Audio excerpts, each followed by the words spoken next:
With Phil stumbling drunkenly out of his bed, appearing in his head all the things he's wanting to be said. 90 minutes of Phil to Phil, with so much time to kill. He promised chill, but all he does instead is beg and shill. Streams online and straight away begins to whine, but always fine as long as Shaz benign and doesn't step out of line. His content's immature for all to endure like fresh manure, but I feel sure he ran straight to feeling so insecure. The money earned from yesterday was withdrawn and long gone, as Phil's spending impulse is always had to stay on. If supports are also slow, his taste low and fails to grow, you never know, the show may turn into an easy bingo. Once licked off across the board with charge to what because his code can be ignored, just how much DSP makes us feel so bored to help us fight or sleep and try to keep alert to watch a creep who play bingo, but Phil will bitch and why his sheep are also cheap, while DSP is chasing green, we're seeing green across the screen as Phil's routine predictability rivals are so machine, it's not in burp and leaning ban, it matters not if actually fun, his child can't see if flowers make him feel less of a man. Takes a drink and starts like before lunch and into a big pretending there for bills when truth is there to buy a wrestling JPEG. Talks about his shitty life of college cat and fatty life and all his strife while forgetting that it's done well and they were rife. With drama he will react but isn't act as a fact as he rehearsed to be exact and how he felt he was attacked. She's nearly over and a win is in sight with what to white despite Phil to light that tips were not white. We'll say alright it is okay and now it's time for Phil to play, but first he'll say that tips will help from being off the other day. And with those words we win again, it's never if but always when the game is won. Thanks to that we made it to the very end.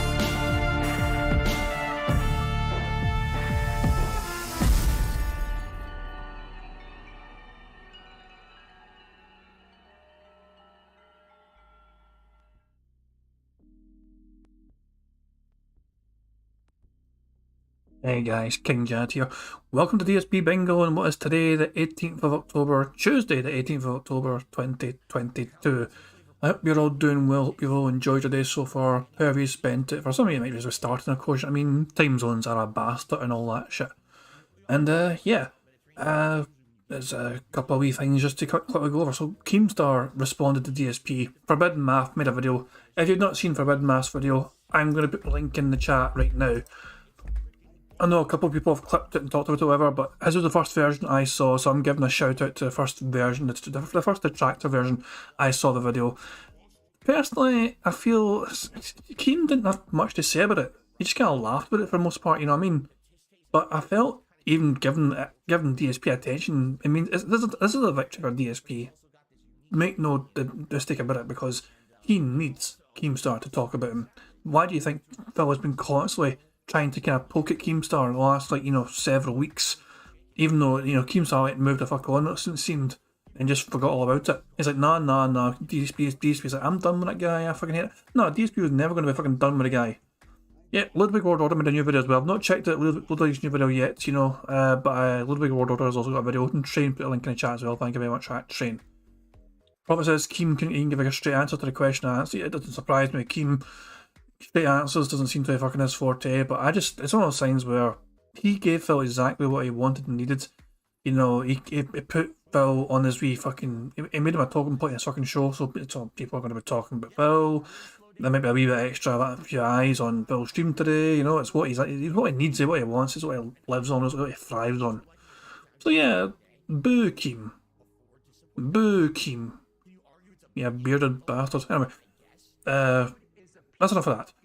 Although, having said that, the bingo card today, the centre square, I'm thinking making it Keemstar. I'm not sure, will Phil even respond or acknowledge that Keemstar reacted to him? I don't know. It's one of those things, I'm not sure, should we have Keemstar as a centre square? I'm not sure, yes or no. I can change it, I can put it back to Snort, I can make it something different if you want. Yeah, we'll just keep it Keemstar. Okay, fine, we'll keep it Keemstar then. Well, in that case then, let's spin the wheel to determine what bingo card we're going to pick today.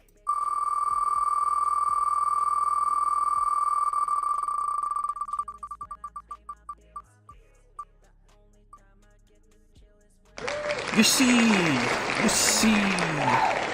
see is the bingo card for today. We're going to pick Van Dabby Dozy. So, we need a number, so there's 207 different results. D-Dog, you're too early, pal. Train is right, Superblind Man can't see, that's a good observation. Cool. So the bingo cards, we need a bingo card between 1 and 207, but to pick the bingo card today, I'm going to need a number that contains the number 2. The first number I see in chat with number 2 is with the bingo card we'll pick today. Agreeable Compliments says 22. He wins. He's victorious. So Agreeable Compliments is picking a bingo card today. It's a 20-second bingo card. Let's see what we've got in store for today. So the bingo card looks like this. We've got camera point, where he points towards the camera. Voice crack, which is, his voice fucking cracking. Unique, voted, and detractors or trolls. Then we've got hand graphs, which is where he fucking tries to demonstrate with his hands something either increasing or decreasing in value by going up and down the way of his hands, as something's climbing or declining. Behind the scenes, comment, all right, and reality. The third row is chair creak, phone stuff. Basically, if you can see him, if we see Phil messing with his phone at any point, then that counts. Him saying Keemstar, and I just put the word rent free because Keemstar does seem to fucking live rent free in Phil's head these days. Shocked, and a years ago story. You see? Wow, you know what I mean, dude. And by the way, for the fourth line, and finally, the fifth and bottom line is time, friend, him doing the prayer hands, him having a dumb close up, and also finally him saying ta-ta. So there we fucking go. Lord Snark Grumpin Slayer is objecting, saying that 27 has number 2 in it. You're right, but to me, from my chat, Agreeable Compliments beat you to it.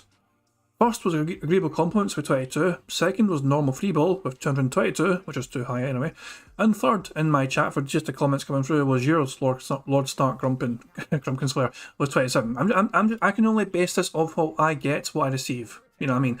For you, they might appear first at your end, but sometimes there's a wee slight delay between how you send it and how it appears in your chat compared to how it appears in mine. That's just the way it goes, guys. Agreeable Compliments won it fair and square. We're going to use his bingo card. Phil is live, but he's not properly, online yet. He will be quite soon. I believe he's very hyped and stoked for today. Fucking hooray for that shit. I'm going to save the bingo card now. I think this is every time I think a card's got a very strong fucking chance, we seem to get let down. Phil's very weird. It's hard to anticipate what Phil will or will not do when you look at a fucking bingo card. He might not even mention Keemstar today, which would mean a no centre square getting ticked off. We don't know. It's hard to call sometimes with Phil. Even though he's very predictable, he's a weird wee bastard. So, I'll get it set up, guys, and you can enjoy some Meerkat music while I get the stream properly set up and good to go and all that jazz. Fucking Yaldi. Money, money, yeah, yeah.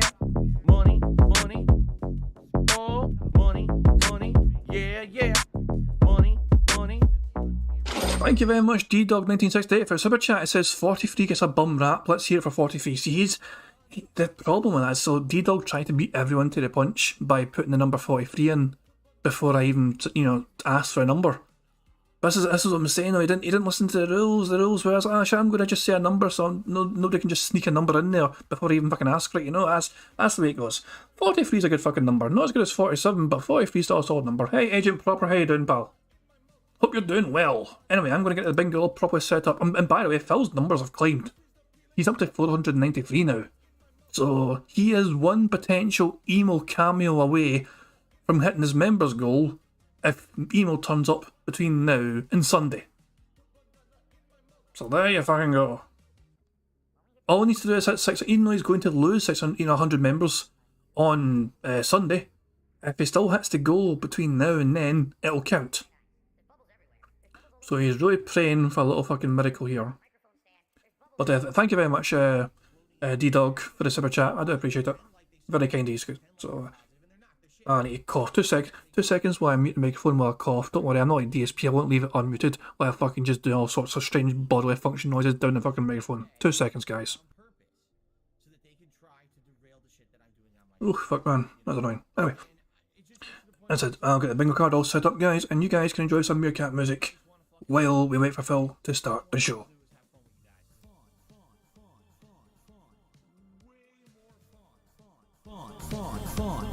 I just want to have fun. Way more fun. I just want to have no taxes, bills to pay, nice chill stream today. You're having a fun and interactive time with me and you're finding entertainment, positivity, and value in it, then the support should just come naturally, okay? I just want to have fun. Way more fun.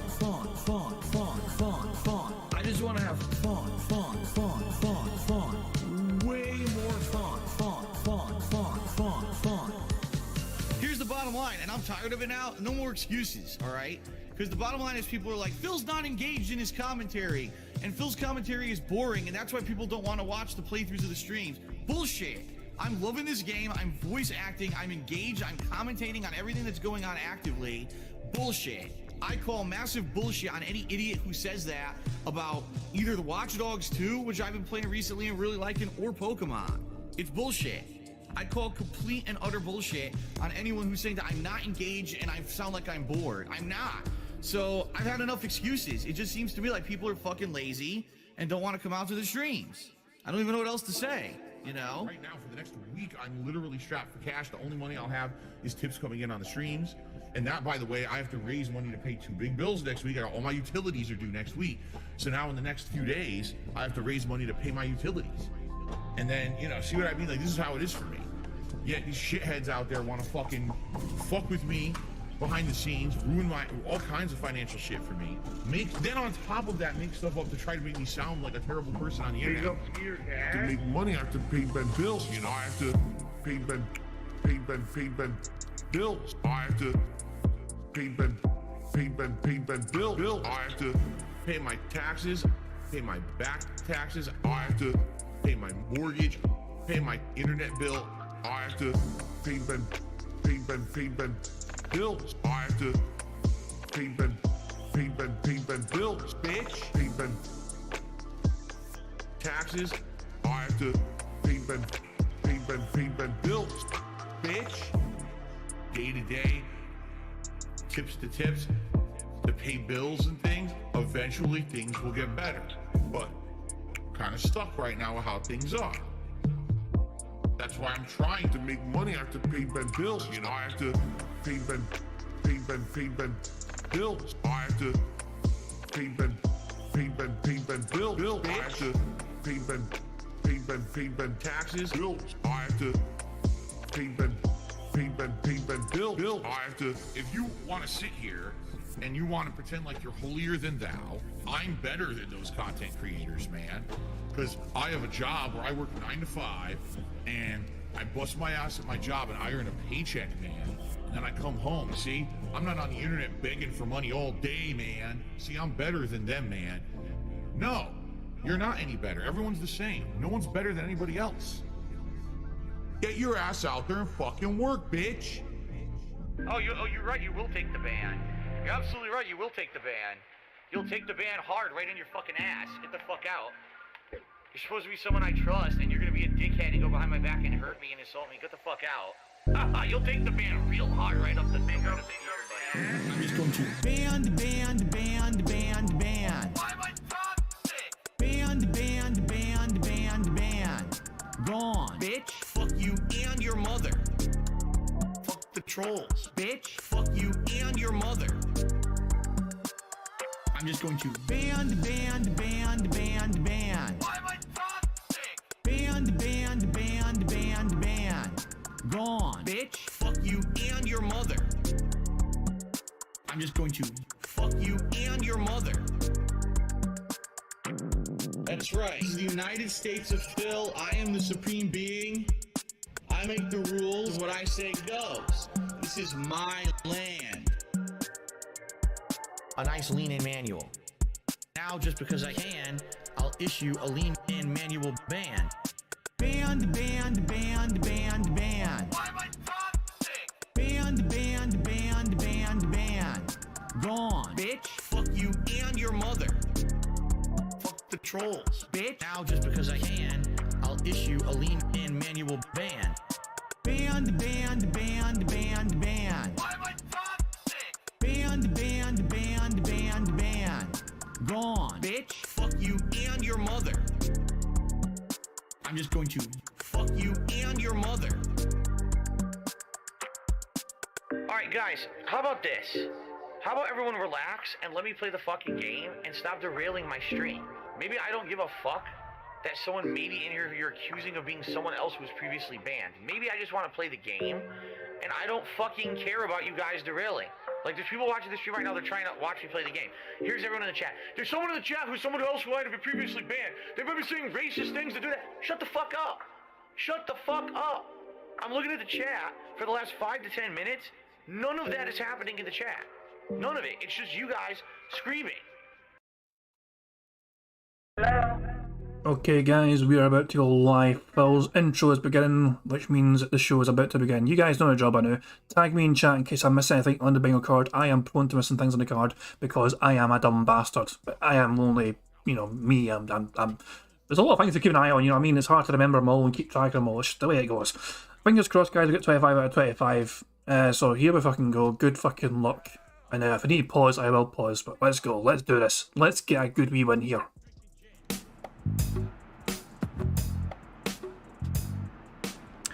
Good morning, everyone. Welcome to the stream. Welcome to the incredible brightness. Yet again, this is the problem with this webcam, as you can see, is that the white balance is not very good.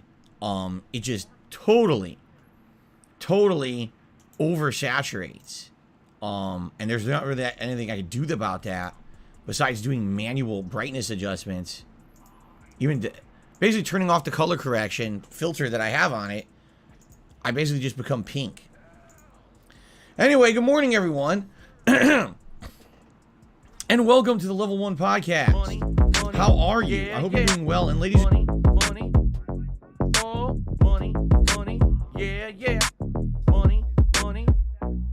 Thank you very much, Grave, Kipper, Ganja Kid, Pyromancer. I think that's all three aliases covered there.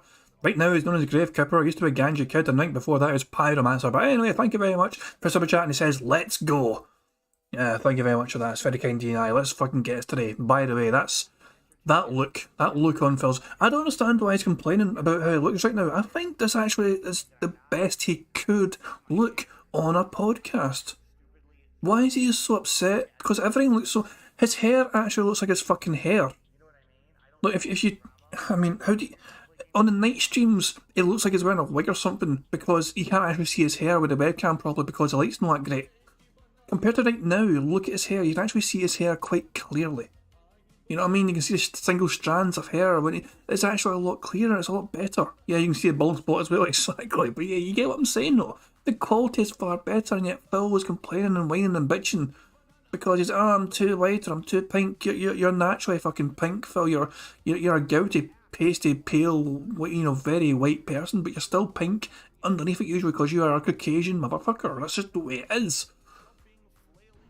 And welcome to the Level 1 Podcast.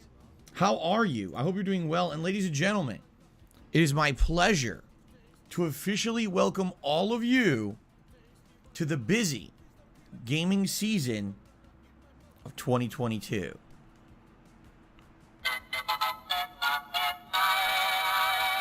That is right. Today is officially the start because as of today, there will be pretty much non-stop game releases for the rest of October, all through November, through the whole first half of December.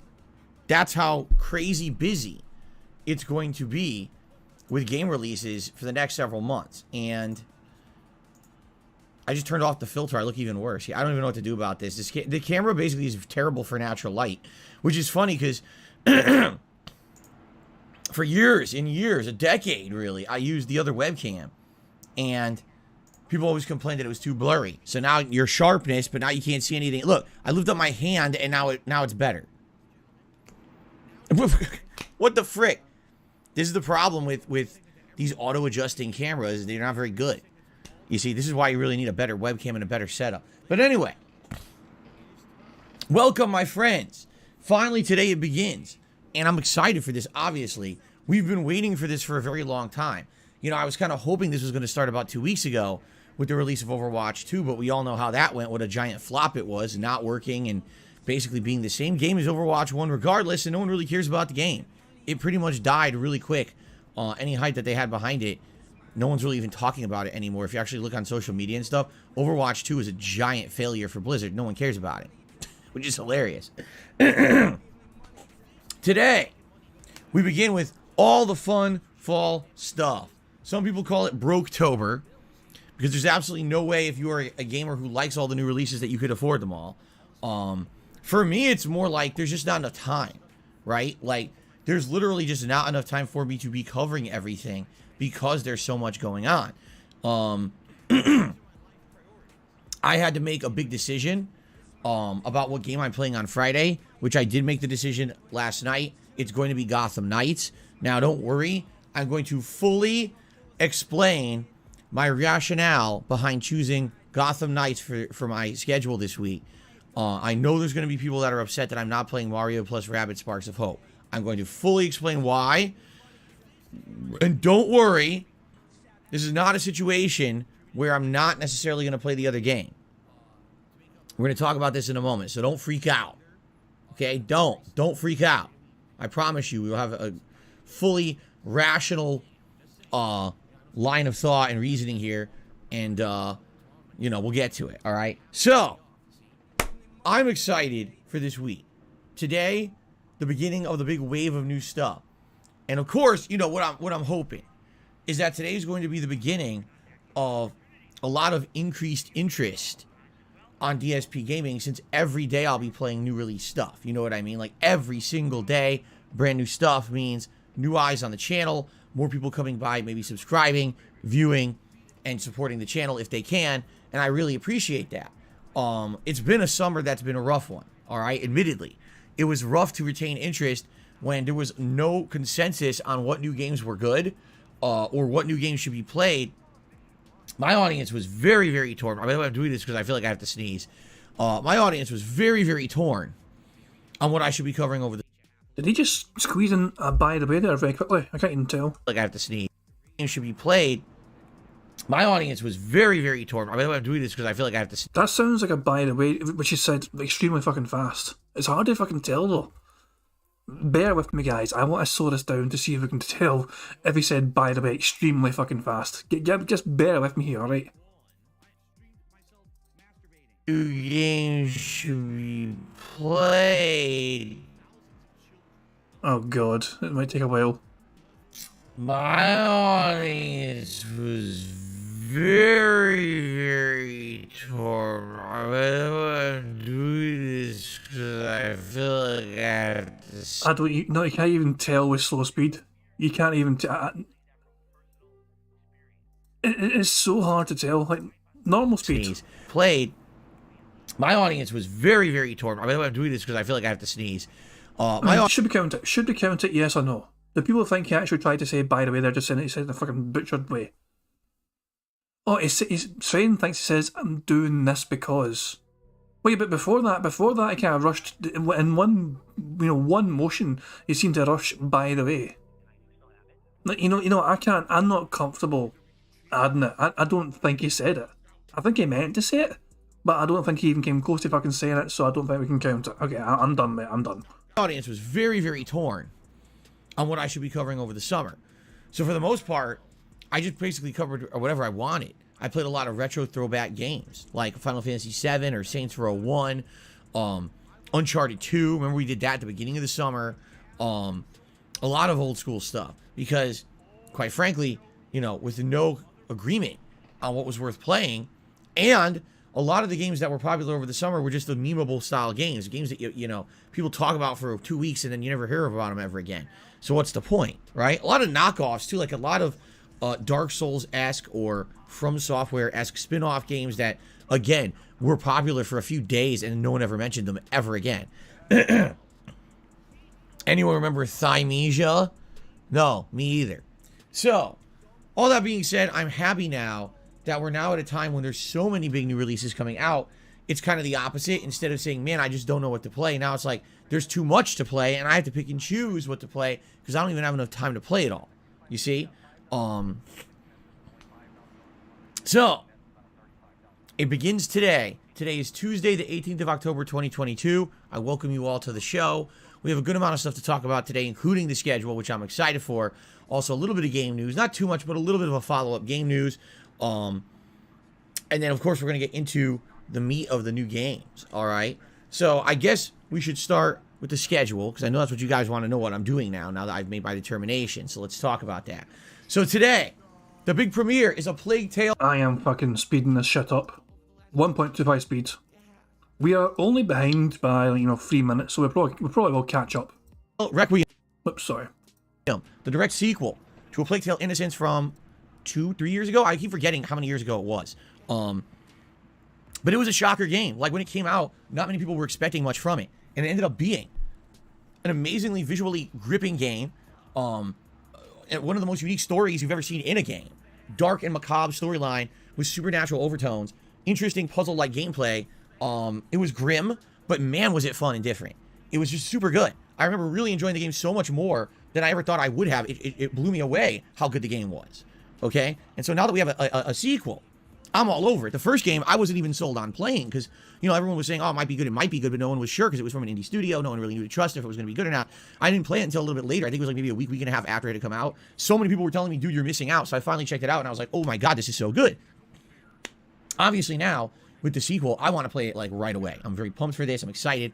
I know that you guys are. You know, it's on Game Pass, which is just an added bonus that I'm a Game Pass subscriber. And, you know, you don't have to buy it outright, but instead you just get it on there.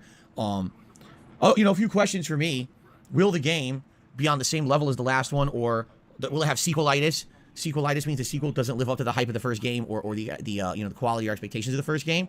Will it be too similar to the original, meaning lengthwise, gameplay-wise, or will they actually innovate a bit and make it feel a little different? Will it be longer than the original game? Because the thing was, the first game was kind of an attempt at something, and now that we know that they were successful and so many people liked the game, did they extend the length of the sequel, right? I guess we'll have to see. But I'm interested, obviously, see where this game went, all right?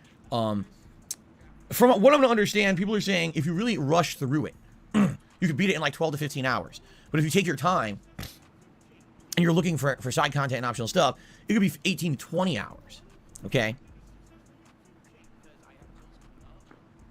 Now, being that my streams average around 3 hours of gameplay each, you know, figure that out, that, you know, it's probably going to end up being between maybe 5 or 6 streams to beat it, depending on how well I do. So that's cool. I'm doing it back to back today and tomorrow. So there's 6 hours right away, right off the bat. And then I'll be balancing it with Gotham Knights next week. So we may not necessarily finish it in time for next week's new releases a week from Friday, but at the same time, it should be darn close. So I don't think it's going to be too much of an issue with like lingering and being unfinished. Okay. So definitely excited for this today. Let's see how it turns out. I hope it's good. You know, you got to have high hopes for a game that's a direct sequel to a game that blew us away a few years ago, right? Tonight on the late stream, 6:45 p.m. Pacific time, we're continuing on with Scorn. Now, Scorn was a game that sadly was really misadvertised as what it looked like was Doom. And the game is not Doom in any way, shape, or form. No way. It's a psychological thriller with a ton of puzzles, really no plot elaboration at all.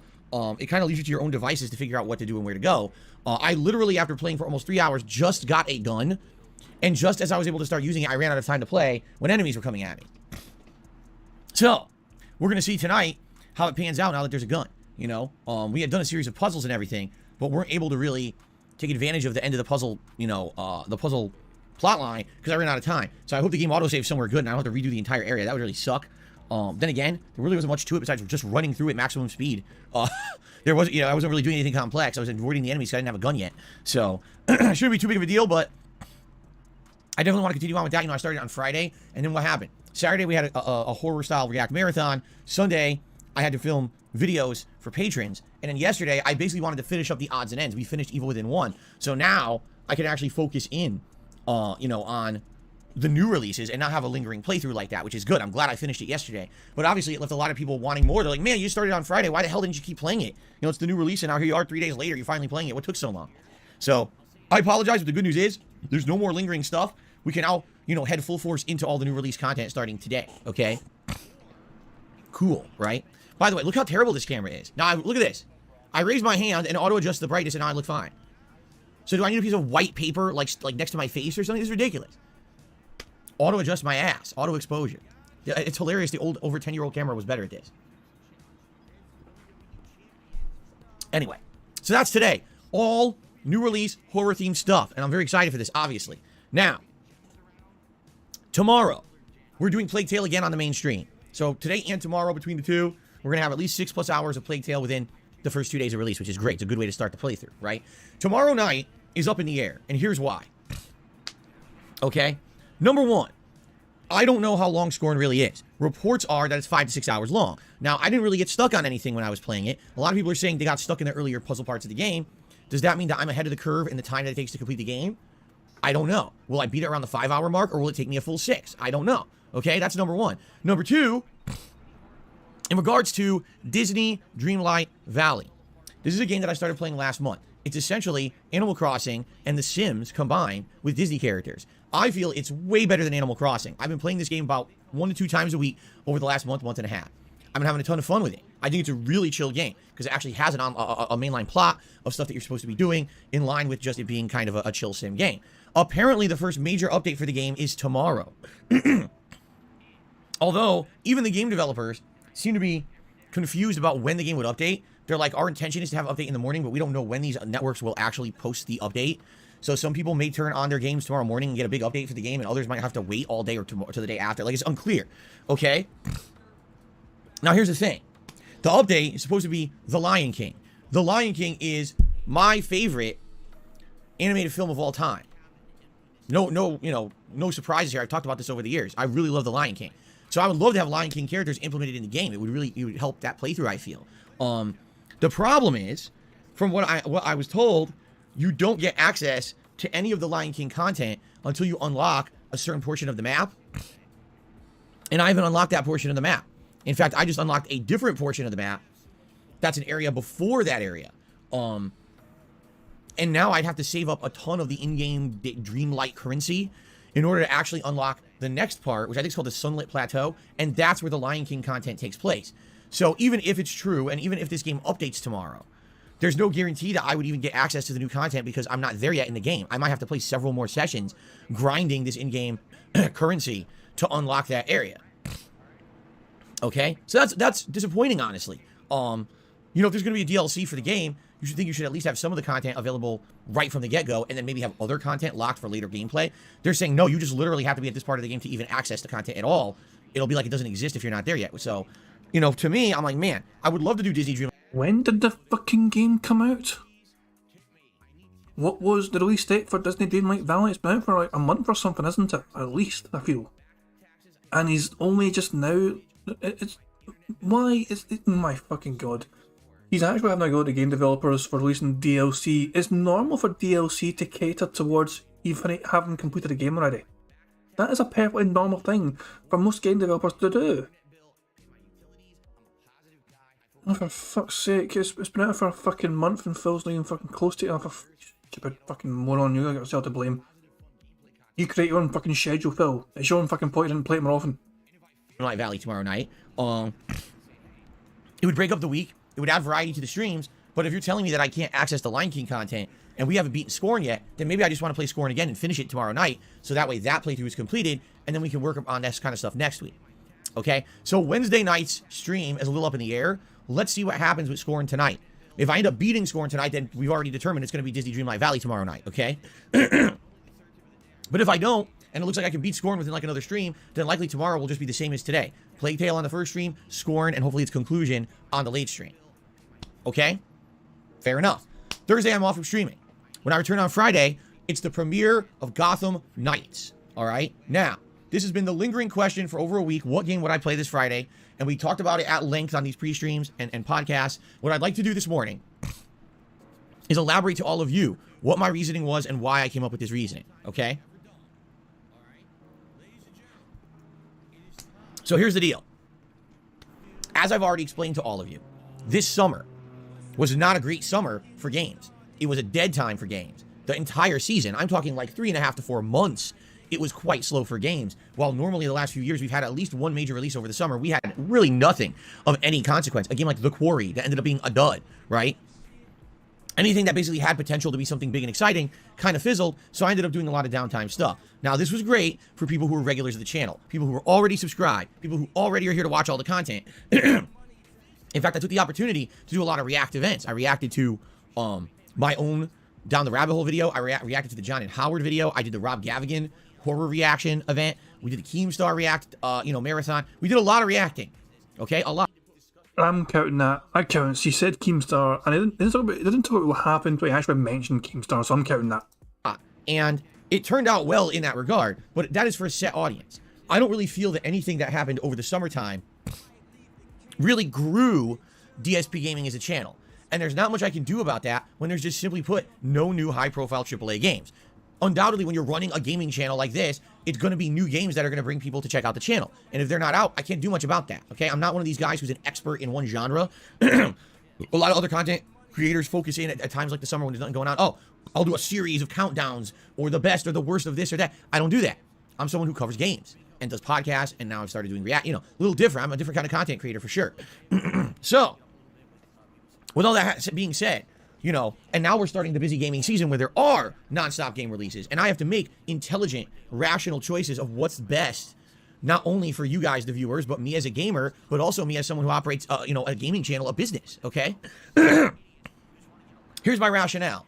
Right now, I absolutely need to be choosing the games that are going to bring maximum amount of viewers to the channel, maximum amount of attention to the channel, and hopefully would cause people to want to follow this channel in the long term. Okay?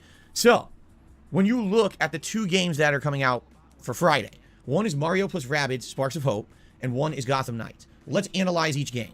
Mario plus Rabbids Sparks of Hope is the follow-up sequel to Mario plus Rabbids Kingdom Battle from many years ago, which was an exceptionally good game.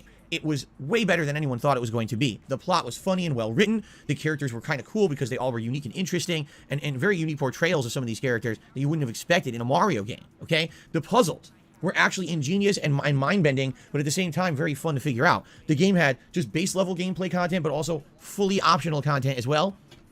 The graphics were pretty darn good for a Nintendo console. The gameplay elements, for some, were absolutely exceptionally fun. It was turn-based gameplay with grid-style combat laid out, similar to a game like XCOM. So if you've ever seen someone play XCOM, where you have your units where you have to strategically place them on a map, and they're attacking enemies from different directions for combos and things like that, that's essentially what Mario plus Rabbids was, okay? And that's all good if you like that style of gameplay. But there's one problem. That gameplay is slow-paced, turn-based, and quite frankly, for an outsider who's never played that style of game before and isn't really understanding what's going on, quite boring to watch. Not to play, but to watch. Definitely Mario plus Rabbids can be described accurately as a game that's fun to play, but not necessarily fun to watch. I have to agree with that, because when I was playing it, I was totally embroiled in it, but then realizing, wow, I just spent 45 minutes for one fight. How many people either, oh my God, seriously, you just spent like a third of your stream on one fight? Like, it's not exciting, you see? When I played Mario plus Rabbids years ago, the first one, Kingdom Battle, it was genuinely one of my favorite games of the year, and for those that tuned into it, they absolutely enjoyed it, okay? The problem was, after about 2 streams of it, the vast majority of my viewership said, wow, this game is incredibly boring and we don't want to see it anymore. And they tuned out and they never came back. And there's not much I can do about that. I was treating those streams as interactive streams. Whenever there was combat, we were talking it out, the fights, we were having... Good news, Phil said, wow, that is a bingo, we are underway. Fucking yelled. Right, full disclosure, guys. I might be quiet. I might be quiet for a while. I'm eating my dinner. Having fun dialogue and discussion to try to make it interesting. If I weren't an interactive streamer, man, that playthrough would have flopped. Okay, but even though it didn't necessarily flop, I saw my viewership go ooh during that playthrough. I mean, probably about half of what I would normally retain for a viewing audience actually turned out to watch Mario plus Rabbids. And what I can say is I was very lucky, because at that time, I did have a dedicated group of viewers who liked the game. And even though my viewership was way lower than usual, both on the streams and the videos on demand, there was a small group of people who liked that playthrough, came to every stream, and supported it. Yes, with, at that point, subs, cheers, and tips. This was back when I was on Twitch, okay? If it weren't for that small select group of people who essentially said we would like to finance that playthrough, it never would have worked. And in fact, at one point, it almost wasn't, and I almost stopped playing it, but then people started supporting it, and then I was able to keep playing it. Okay? That was good. It let me play a game that I was really enjoying and have the freedom to say, man, this is different, because back in the day, I was a slave to YouTube. And if people weren't watching a playthrough on YouTube, I couldn't keep playing it. I had to drop it and do something else that people would watch. And that was one of my very first experiences where basically I realized it's different when you're a streamer. When you're a streamer, it's all about the audience being engaged in the live stream and supporting the live stream. And if they support it, then you can play whatever you want. It doesn't have to be a giant audience. And if anything, take a look at this past summer. Playthroughs like Final Fantasy VII and Earthbound, that was exactly the same case. These playthroughs did not get mainstream attention. They did not get a lot of views, but people supported them, so I was able to keep playing them, which was excellent. So here's the thing. And by the way, yes, Tartarian Truth, the title of the stream is a Tom Goes to the Mayor reference. It's rats off to you. Rats off to you. That was just a stupid episode. It was hilarious. Anyway, so that's my rationale and line of thinking with Mario plus Rabbids Kingdom Battle. Or excuse me, Mario plus Rabbids Sparks of Hope. I think the game's going to be exceptionally good. I really do. I feel like it's entertaining. It'll be great gameplay, puzzles, interesting writing, personality to the characters you wouldn't expect. I fully believe Mario plus Rabbids Sparks of Hope is going to be a great game. Okay? But now let's talk about Gotham Knights. Okay? Gotham Knights right now is a big question mark. Nobody knows if Gotham Knights is going to be a good game or not. It's from the same people who made Arkham Origins, the prequel game that was not in line with the main trilogy of Arkham games from Rocksteady. It was made by a completely different studio. Some people like Arkham Origins and feel like actually it's an underrated game, while others harshly criticize it. I'm somewhere in the middle, but I do lean more towards harshly criticizing it. I remember when I played Arkham Origins, I really felt like this was a fan service game. This was a game of almost amateurish game devs who were trying to copy what Rocksteady had done, to the fact where it was outright stated in the gaming media, yeah, this game dev was literally handed the assets from Arkham Trilogy, and they used them to make this game. They did not design their own combat engine or anything like that. Like, half the stuff in the game is reused from another studio. They were just allowed to do that, so they kind of like had a leg up on game development. But personally, I didn't really like it that much. I thought it was okay, and I really felt like it needed more polish. It needed more time in the oven, as they say, because it felt like it had some bugs. The combat was kind of wonky. I didn't really enjoy it nearly as much as the mainstream Arkham games. Some people did. I did not, okay? And so when it was announced that this Gotham Knights was being made by that dev team, I was like, oh, I don't know if that's a good thing. It might end up being kind of very underwhelming and feeling like it's not, you know, a polished experience. And then the more and more we learned about Gotham Knights, the more questionable it became. Oh, the game actually isn't going to be like the Arkham series. It's going to be more combat-based. There's 4 characters and they all play differently, but really the focus of the game might actually be combat rather than investigation, which is really what the focus of the Arkham series was. Oh, it's based on co-op gameplay. Wait, what? Co-op gameplay? Who the hell asked for that? Right? Like I've been saying, anytime when you were playing any of the Arkham games at all, did you ever have a time when you had your controller in your hands like this, you're like, man, if only I could co-op with my buddy to do this fight right now? No. In fact, one of the awesome things about the Arkham series is that you feel like a one-man army when all the odds are against you and you're fighting enemies with knives and shock rods and giant mutated venom-infused enemies and all of that, right? The cool thing about that is you still are able to beat them with all your abilities. You can parry, you can dodge, you can use your bat gadgets to defeat them, and it makes you feel powerful. Even though you have literally no superpowers, it makes you feel like a cool, resourceful superhero. And then you kind of nerf all of that.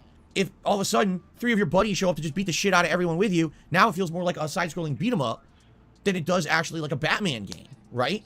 So to me, I almost feel like they've missed the mark with what you'd be looking for with a game like this. Maybe I'm completely wrong, but to me it doesn't sound right. It sounds like maybe they were aiming for the wrong things, because the thing that gets me is, did they ask anyone in the market what they wanted out of a Batman or DC Gotham game? It almost seems to me like they did no market research at all, and they just decided to go this direction without finding out if there's a market for it. Yeah, yeah.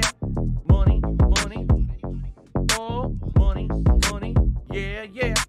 Money, money. Thank you very much, Bart Wells. So chat says, I bet Phil's friends list on his consoles all say last online 2 or 3 or 4 years ago. Aye, probably. Phil will complain about a game which kind of has the option where you can play with friends, and he's really fucking moaning about it because it's like, who's he going to fucking play with? Not even his fucking wife wants to fucking play video games with him, and his wife seems to enjoy video games. That's quite telling, in my opinion. There's no day to fucking play fucking with Phil. Just get on with Phil. You're a perpetual fucking hermit loser. You know what I'm saying? Now, of course, the more we hear about Gotham Knights, the more kind of question mark keeps happening. Will the game be any good? It's locked at 30 frames per second with no performance mode, even though it's only on current gen consoles. All right, so it confuses people. Will this game be good or not? I don't know. It's confusing, right? We don't know if it's going to be any good. So here's the thing. Of anything, the one thing that we know is that Gotham Knights will be an action-based game.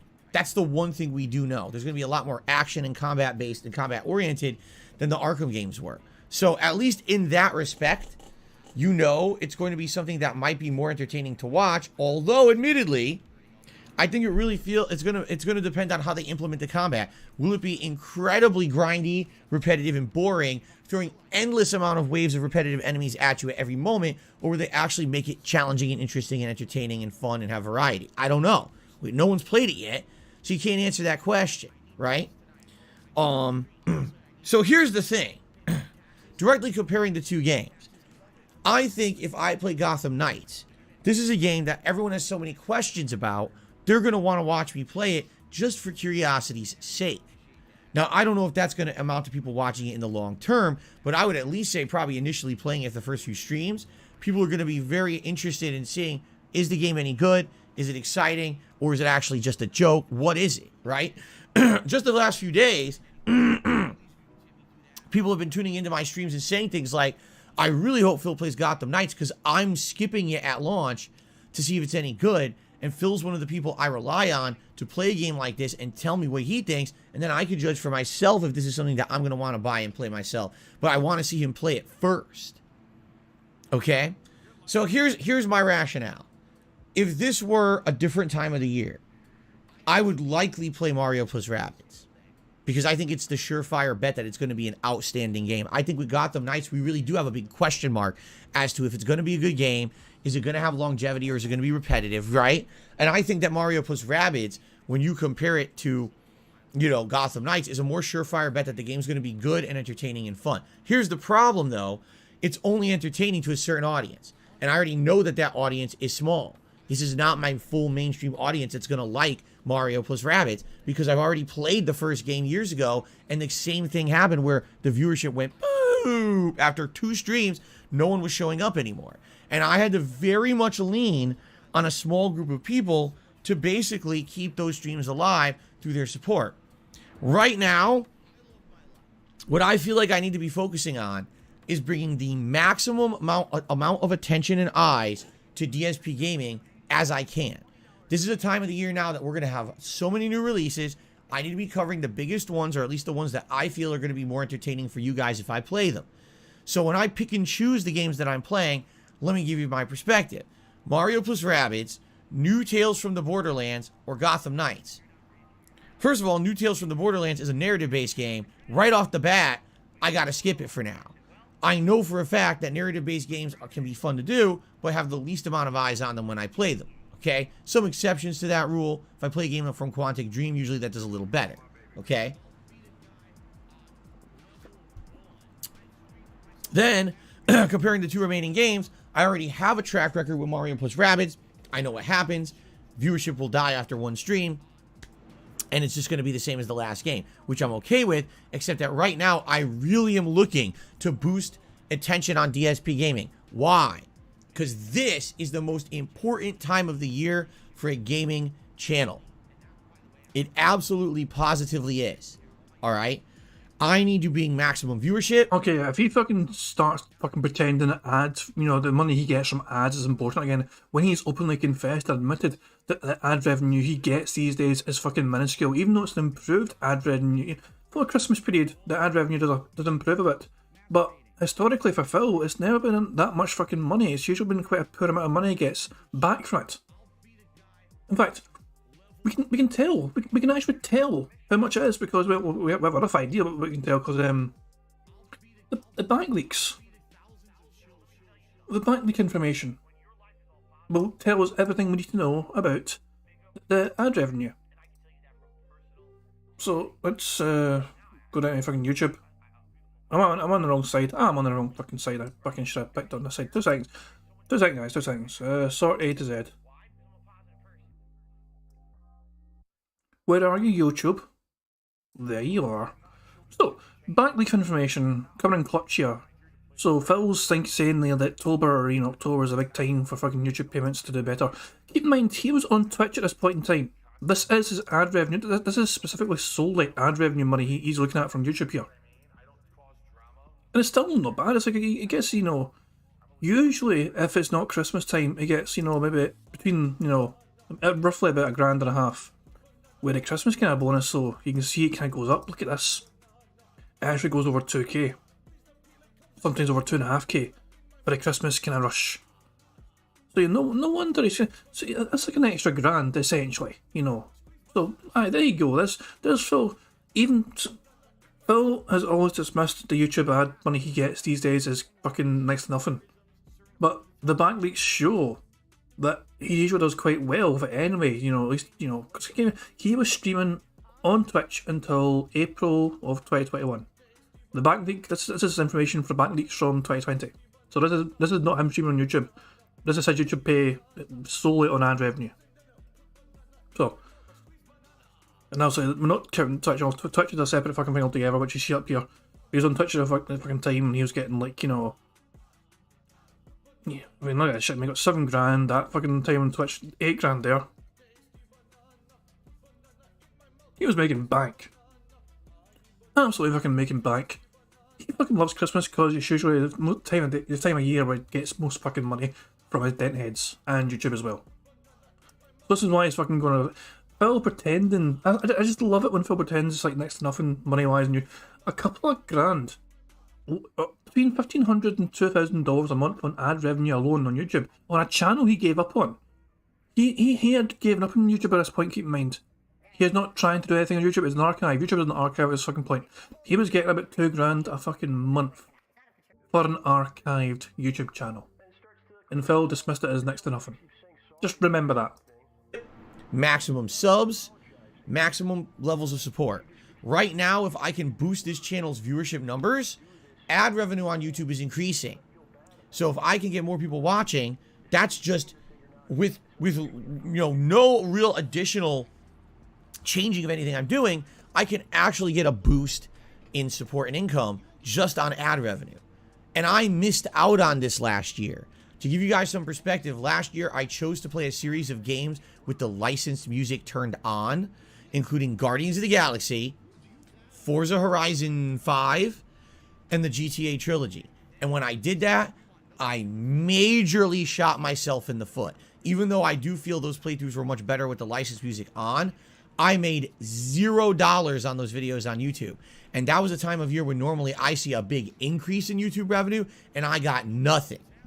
It hurt me bad. It really did. I didn't expect it to be that much of an impact. It had a giant impact on me. And that's my fault. I have no one to blame but myself. This year, I have to do things smart. I have to pick the games that I know more people are going to check out and are going to be interested in and are going to grow this channel. Okay, really, I need to grow this channel as much as I can in a short period of time. Since we now have a 2-month nonstop period of new releases, now is the time to be playing the ones that I know will bring attention to the channel. So, Gotham Knights being the question mark it is, and people liking me see playing action-oriented Batman-style games, I really feel this is going to be what's going to bring people to the channel in the short term. All right? Now, in the long term, just because I'm playing Gotham Knights starting on Friday, this does not mean I'm not playing Mario plus Rabbids. I want to make this clear. This does not mean that, oh, that's it. Phil's never going to play it. In fact, what I would say is I want to play the game. Let's save it for a time when there's not that much going on. There's not other games that would be bringing more people to the channel. And when I look at the time frame and you know what's going on the next couple of months, I would probably say second half of December into early January would be a great time to play Mario plus Rabbids Sparks of Hope. Okay? So, I apologize to those who are absolutely dying to see Mario plus Rabbids. Okay? It is what it is, and I apologize. I know some of you wanted it, and as I've been telling you guys all week, no matter what choice I made, I was going to leave half my audience disappointed because some people wanted Mario and some people wanted Gotham Knights.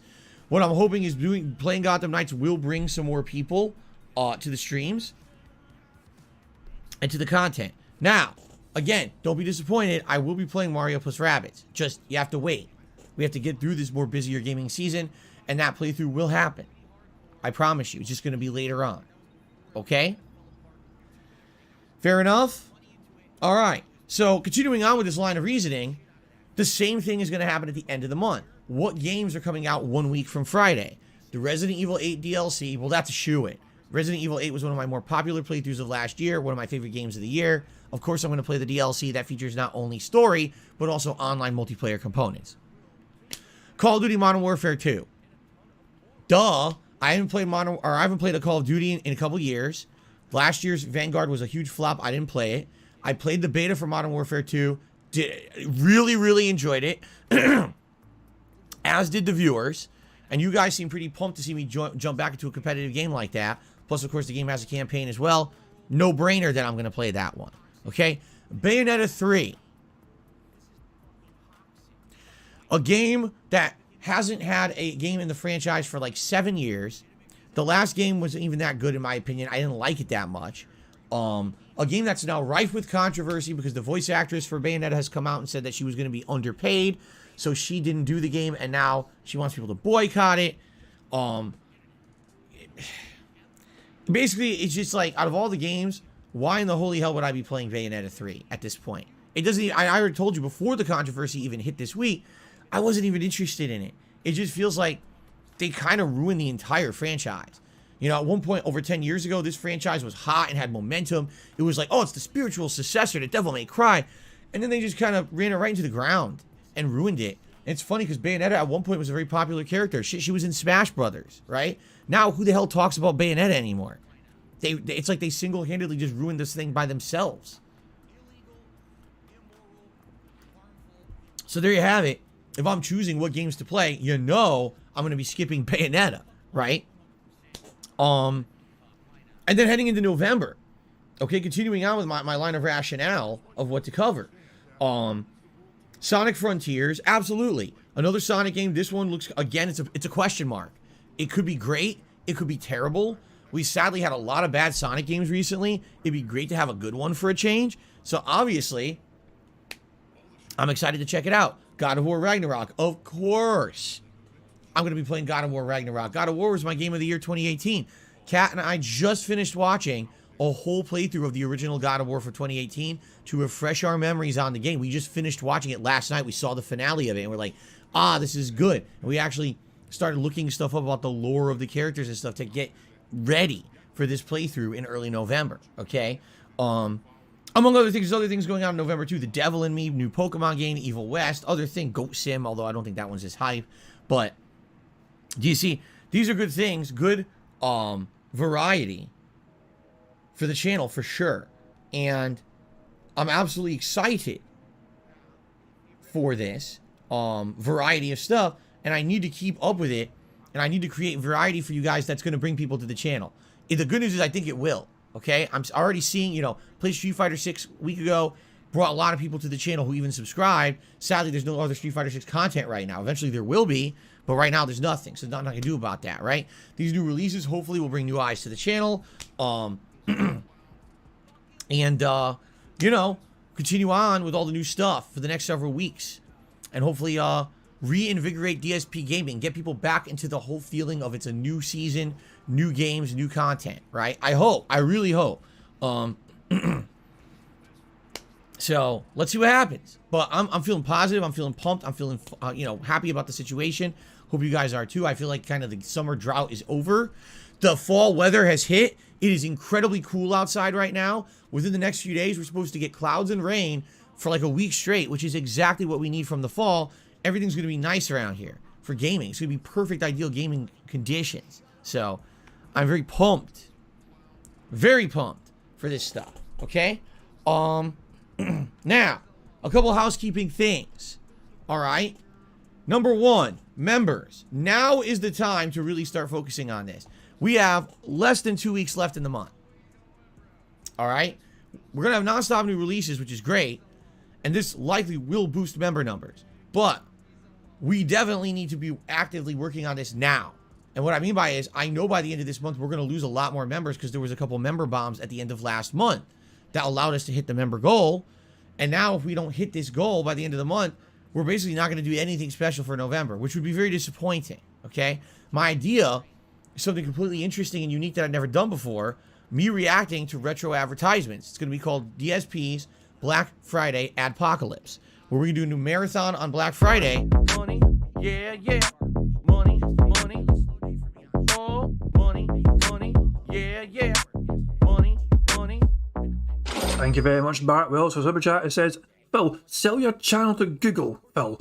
They'll probably pay you to clean up that landfill you call a video archive. Yeah, how much fucking gigabytes or terabytes even of fucking space is Phil taking up with his goddamn videos? I like to remind people how many videos that Phil has on his channel. In fact, I can go to a website and it'll tell me. Wouldn't Social Blade tell me, I think? Wouldn't Social Blade give me those metrics? Those are only public facing metrics, so keep in mind. Keep in mind, as an only public. So Phil has 62,202 uploads of publicly available videos. That is just on this channel alone. Think of how much server space that is. 62,202 videos. And that's just DSP Gaming. Keep in mind, Dark Side Phil. So hang on, Dark. So let's check his original YouTube channel. 7,241 uploads on that. That's also quite a significant number of uploads. Quite a lot of it. I'm saying he had so many fucking videos on this shit, man. Does anyone still fucking watch this shit? Like, how's he doing for that metrics? The videos. 79k. How long's about 79k? The monthly gained video views of Dark Side Phil, downward trend. And he's slowly losing numbers over time. It's actually has going down and down and down and down. Beautiful thing to see. Profit is estimated as about 62.6 terabytes of data. That's a fucking terrifying figure, although it's an interesting estimation because you obviously got to keep in mind a lot of those early videos were 10 minutes long, and then the future videos were like an hour long. Obviously the video quality as well. He went from just filming from his camcorder and directly uploading it from, like, you know, that camcorder quality to all of a sudden having the direct capture card. There's a lot of variables in there, you know what I mean? So it's a good guesstimation, you know what I mean? But who fucking really knows the true extent of how fucking much server space Phil's taken up with most of his garbage shite content on this fucking website, man. Where I react to advertisements of the past. You know, we're talking video games, toys, television shows, fast food and restaurants, movies, all old advertisements. There is a wealth of these on YouTube, open for everyone to publicly watch and react to. People have done this and actually been very successful. I feel like this would be really cool because I grew up during this era. I have a lot to add and a lot to commentate on from stuff from that era. Okay? And what better day to do it than on a day when everyone's commercialized running out to buy things at the stores, right?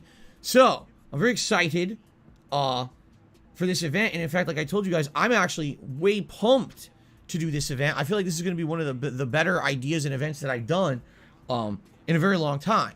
But sadly, what's happened is we didn't get many or any new members this month because everything was disappointing, right? Look what happened. Overwatch 2, a ginormous flop. Doesn't work every time I try to play the game, so anyone who was interested in seeing me play said meh, and basically didn't come back. Street Fighter 6 was great for 3 days and then went away. And now we have to wait indefinitely amount of time. We don't even know when we're going to get more information about Street Fighter 6. And there really hasn't been anything else going on since then. So now is the time, if you're looking to support this channel long term, to either become a member, renew a membership that might have lapsed, or give some memberships to the channel. This would help tremendously. The most memberships we ever had was 640, and that was just a couple months ago. I absolutely believe with all the new stuff going on between now and the end of the month, we can get that number of members back. We can get back up to 600, okay? When you become a member of this channel, you get so many benefits. Highlighted name in the chat and also comments of videos. Chat crown badge in the chat and comments of videos. Access to all of my emotes on all of my content. You are immune from slow mode when people are chatting. Did he just say crown, chat crown badge? This motherfucker just say crown. It gives me a reason to play this. Fucking inflatable fucking crown! Also, he did say comment, as Train points out. Yeah, Train's pointing out said comment, actually. It's I kind of missed that, actually. I missed him saying comment because I was too busy fucking hearing the word crown. And then we just thought, oh, I can play the Ashens clip. But yeah, that's a bingo. That's a bingo because it's a, you know, straight line down the fucking middle, so that's our second bingo of the game so far. Fucking booyah. On streams, you can talk as much as you'd like, okay? priority access to special events. Right now, members have nominated games, and one of the games they've nominated is going to be played in my Halloween Marathon event. So you got that, plus other things. So if you're not a member, I don't know what you're waiting for. Now would absolutely be the time. If you've been waiting, there's going to be nonstop new release stuff. Now would absolutely be the time to become a member, okay? Or if you were looking to help the channel out in a big way, that not only helps out, obviously, me, but others as well, your fellow viewers, yeah, gifting memberships is a tremendous way to do that. People have been very successful doing this, and people have really enjoyed doing this. So please consider it, okay? So that's number one. Number two, I just clicked the wrong thing. I just mentioned the Halloween event. Yeah, there is a Halloween marathon coming up on Halloween this year. I have gotten my Halloween costume. I do have to get a couple accessories still for it, but for the most part, I'm good to go. The only thing we need to do is determine the games that I'm playing on Halloween. So how can we do that? By nominating games. Now, you guys have been doing this for 2 weeks. I have not yet had a chance to sit down and look at your nominations and turn them into a poll. I hope to do that for this coming weekend so that you guys will have a whole week to vote on games and determine what games I'll actually be playing during the Halloween marathon, okay? But if you have not yet, please nominate games for the event by typing !Halloween in the stream chat. The link will come up to the forum post, or excuse me, the channel post that I have on my community page. Last chance to nominate games. It really is. You have to do so but between today and tomorrow, because later on this week I am going to formulate the poll on the games that you guys will be voting on for Halloween. Okay? Cool. 1 second.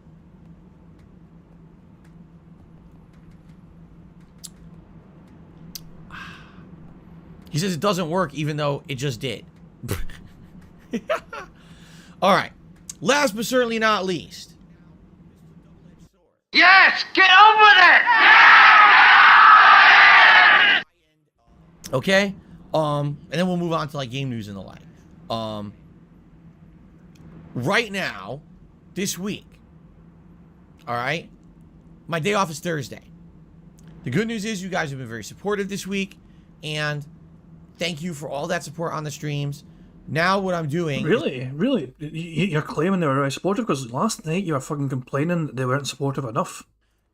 Because if we look at Phil's last couple of streams, he got just about $100. $100 in each day, essentially. Phil didn't even get to put on a hat at all yesterday. The fishing stream was a big flop. So yeah, Phil's definitely... He wasn't happy last night, that's for sure. Is I'm trying to raise enough funds for my day off. All right, you guys know the kind of stuff I do on my day off. I buy groceries for the week. I buy pet supplies for Jasper. I buy other things for around the house that we need. And then whatever's left, I basically get a meal for my wife and I so that we don't have to cook, because we literally cook every other meal we eat all week long. That actually, that's incredible he admitted that. Whatever is left. Keep in mind, Phil doesn't think we can maybe hold on to this money in case we need it. No, Phil, this epitomises everything I keep saying and other people keep saying about Phil and his spending. It's not whatever, it's not about a case of, well, I've got all this money, I can afford to relax a little bit, and we can have that money safe if we need it. No, Phil essentially has to fucking immediately spend it. He has this absolute fucking impulse to spend every single fucking penny he gets his hands on. Brad Burning, it's not been raining for so fucking long. He just had a whole extended summer where he was complaining it was sunshine all the time and there's barely any fucking rain, so the whole rainy day fun thing does not fly with me because it was so sunny. Yesterday was a really slow day for me on stream. I didn't make a lot of... But I don't. It's incredibly actually fucking. He's admitting to his own fans. He doesn't want to. No matter how much money you give him, he's planning to spend it all. Whatever is left is going towards fucking food. I buy other things for around the house that we need. Hear it one more time. And then whatever's left... Whatever is left. I basically get a meal for my wife and I so that we don't have to cook, because we literally cook every other meal we eat all week long. Yes, that's what most fucking adults do. It's called just being a fucking responsible fucking adult. You stupid, entitled, little cunt. We don't eat out during the week. We only eat out on our day off. And other odds and ends that we might have to do.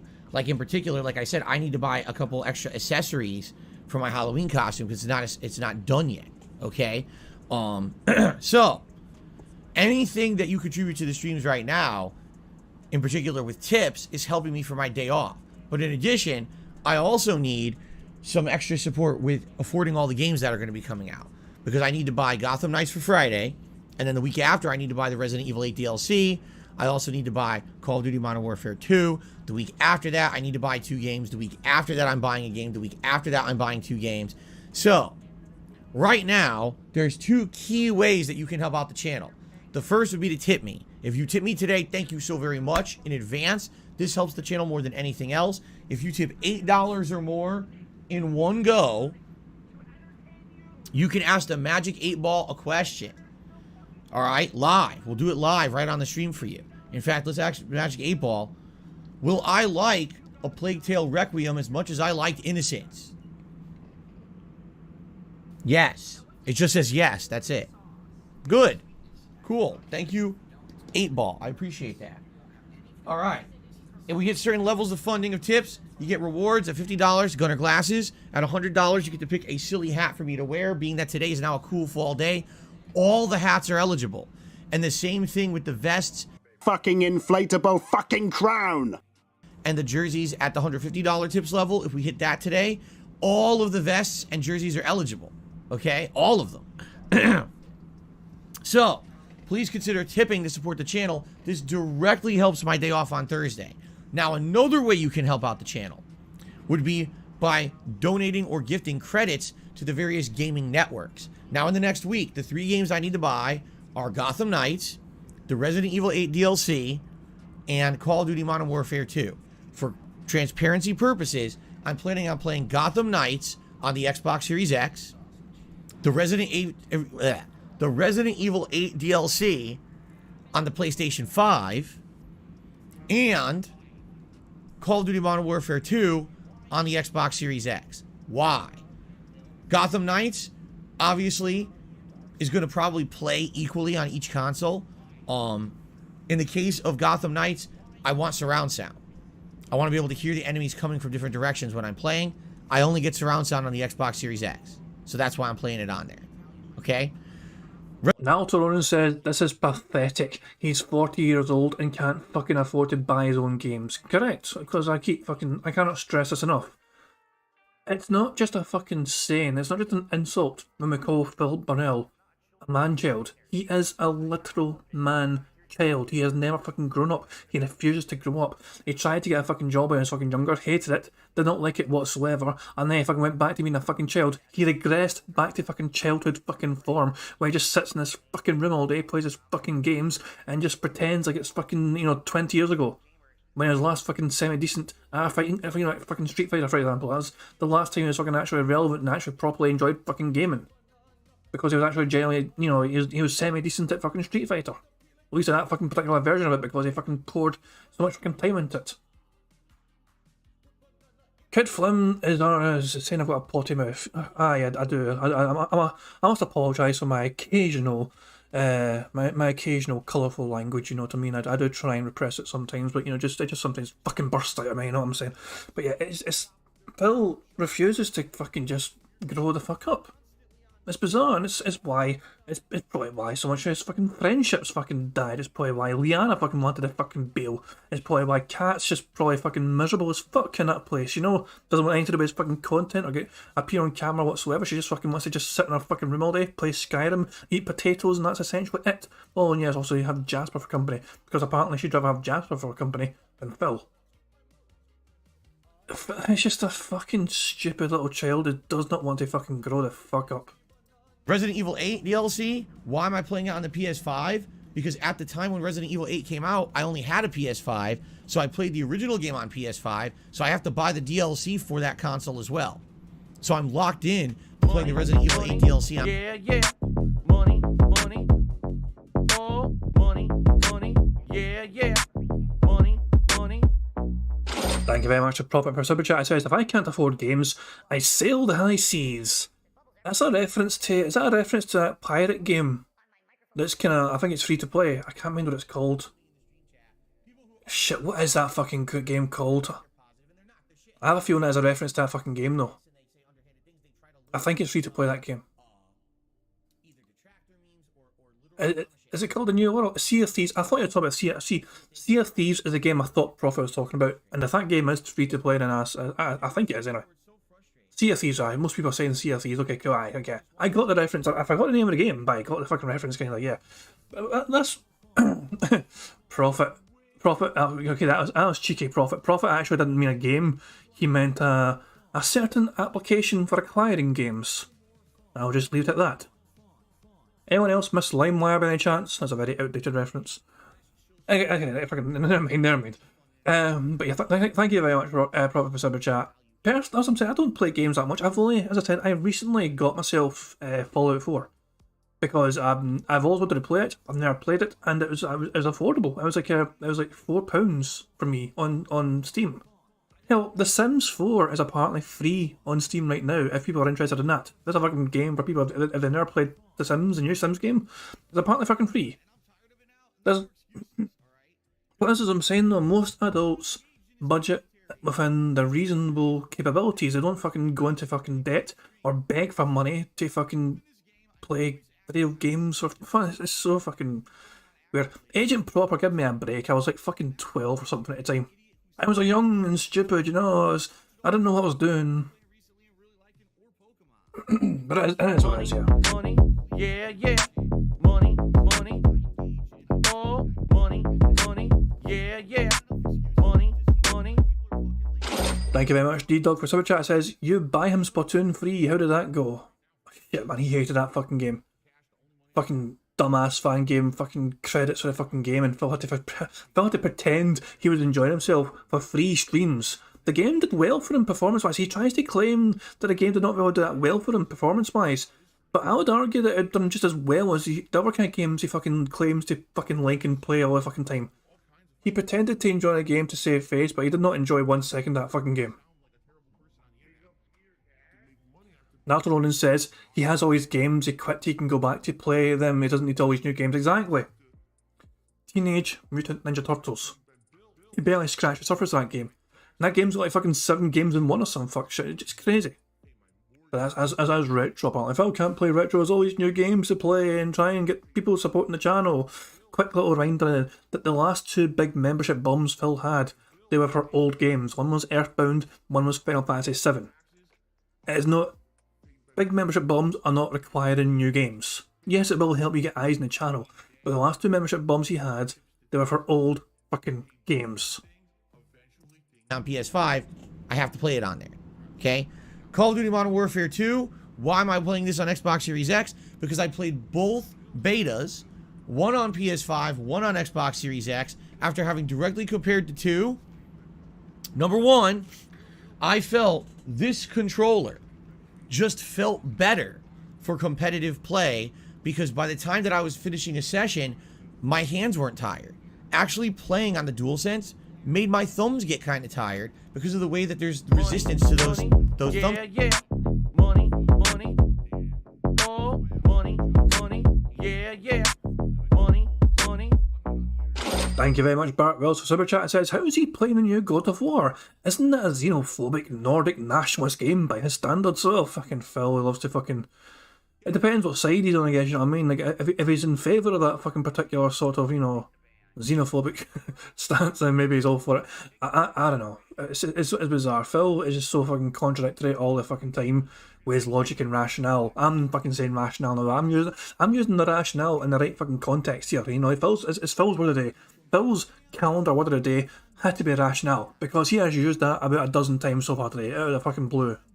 Like a fucking RKO out of nowhere. He just dropped rationale here, there, every fucking where. But yeah, Phil is just, he just fucking contradicts himself every single fucking day. With shit. Sometimes he'll contradict himself within the same fucking sentence. It's incredible.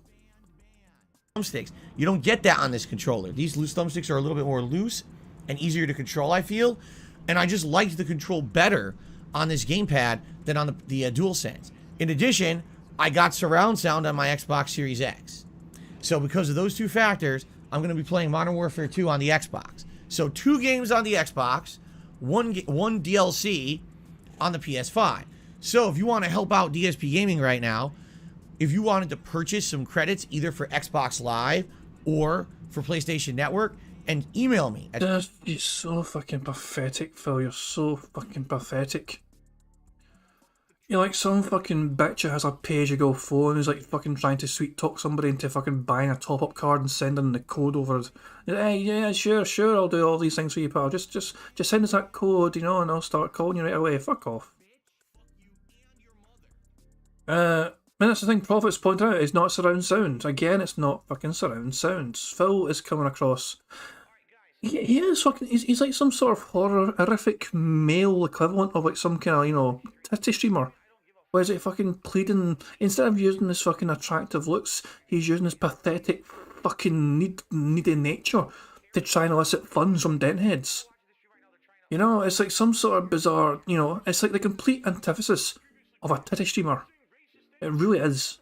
It's like the complete other direction, a 180 to what they are. Phil is completely the opposite of that, but the opposite in a horrible way. You know what I'm saying? Like in terms of what they offer and what they're trying to get from people. And people still fucking throw money at Phil because, oh shit, this guy needs our help. Because he won't fucking help himself, as usual. at darksidephil@hotmail.com and just send me the codes that I can easily just redeem on the respectable stores and get some of these games. That would help me tremendously right now. It would take the burden off my shoulders of saying, hey, I need to have a certain amount of money to buy all these games coming up. To give you some perspective, not only do I have to raise enough money today and tomorrow for my day off on Thursday, I also need to have extra money to buy Gotham Knights on Friday. Now, do I get paid this week by YouTube? Yes, supposedly on Friday, but you never know when the money's coming through with YouTube. So Fuck the fuck off, Phil. You're getting your fucking money on Friday like usual. You fucking scamming shite. sometimes it's there overnight. Sometimes I don't get it till the end of the day. What if I don't have the funds to buy the game for the stream? So that's what I mean. If you want to help out with credits, that would be tremendous. You can email me some codes, and that way I don't have to worry about, oh, am I going to have enough money by Friday to buy Gotham Knights? That would help a lot, okay? So it's not always just about tips on the streams. It's just about, in general, being able to afford all the stuff for the streams, all right? So the best way to support the stream right now would be tipping or credits for these various networks to avoid the games coming up. Or to afford the games coming up. Okay? Fair enough? Alright. News-wise today, we don't have too much in the realm of gaming news to cover. I am going to fast forward this because, fuck Phil. Basically, there's like two stories that I would like to cover. Alright? Story number one is that it has finally been publicly announced the actual information about this upcoming PlayStation 5 kind of elite controller. Alright? It's actually called the DualSense Edge. And essentially what it is, it's just a DualSense controller, which, by the way, hold on a second. Let me move my DualSense up here. There we go. Since I now have my blinds open, I wanted to get my, there's sun on the floor now, sunlight, and I wanted to get my equipment out of the way of the sun, so I just moved my DualSense controller, was right in the line of fire. I was like, let's get that out of the way. So, DualSense Edge is a new premium controller for the PlayStation 5. It's going to be released January 26, 2023. It's going to cost, listen to this, $199 US.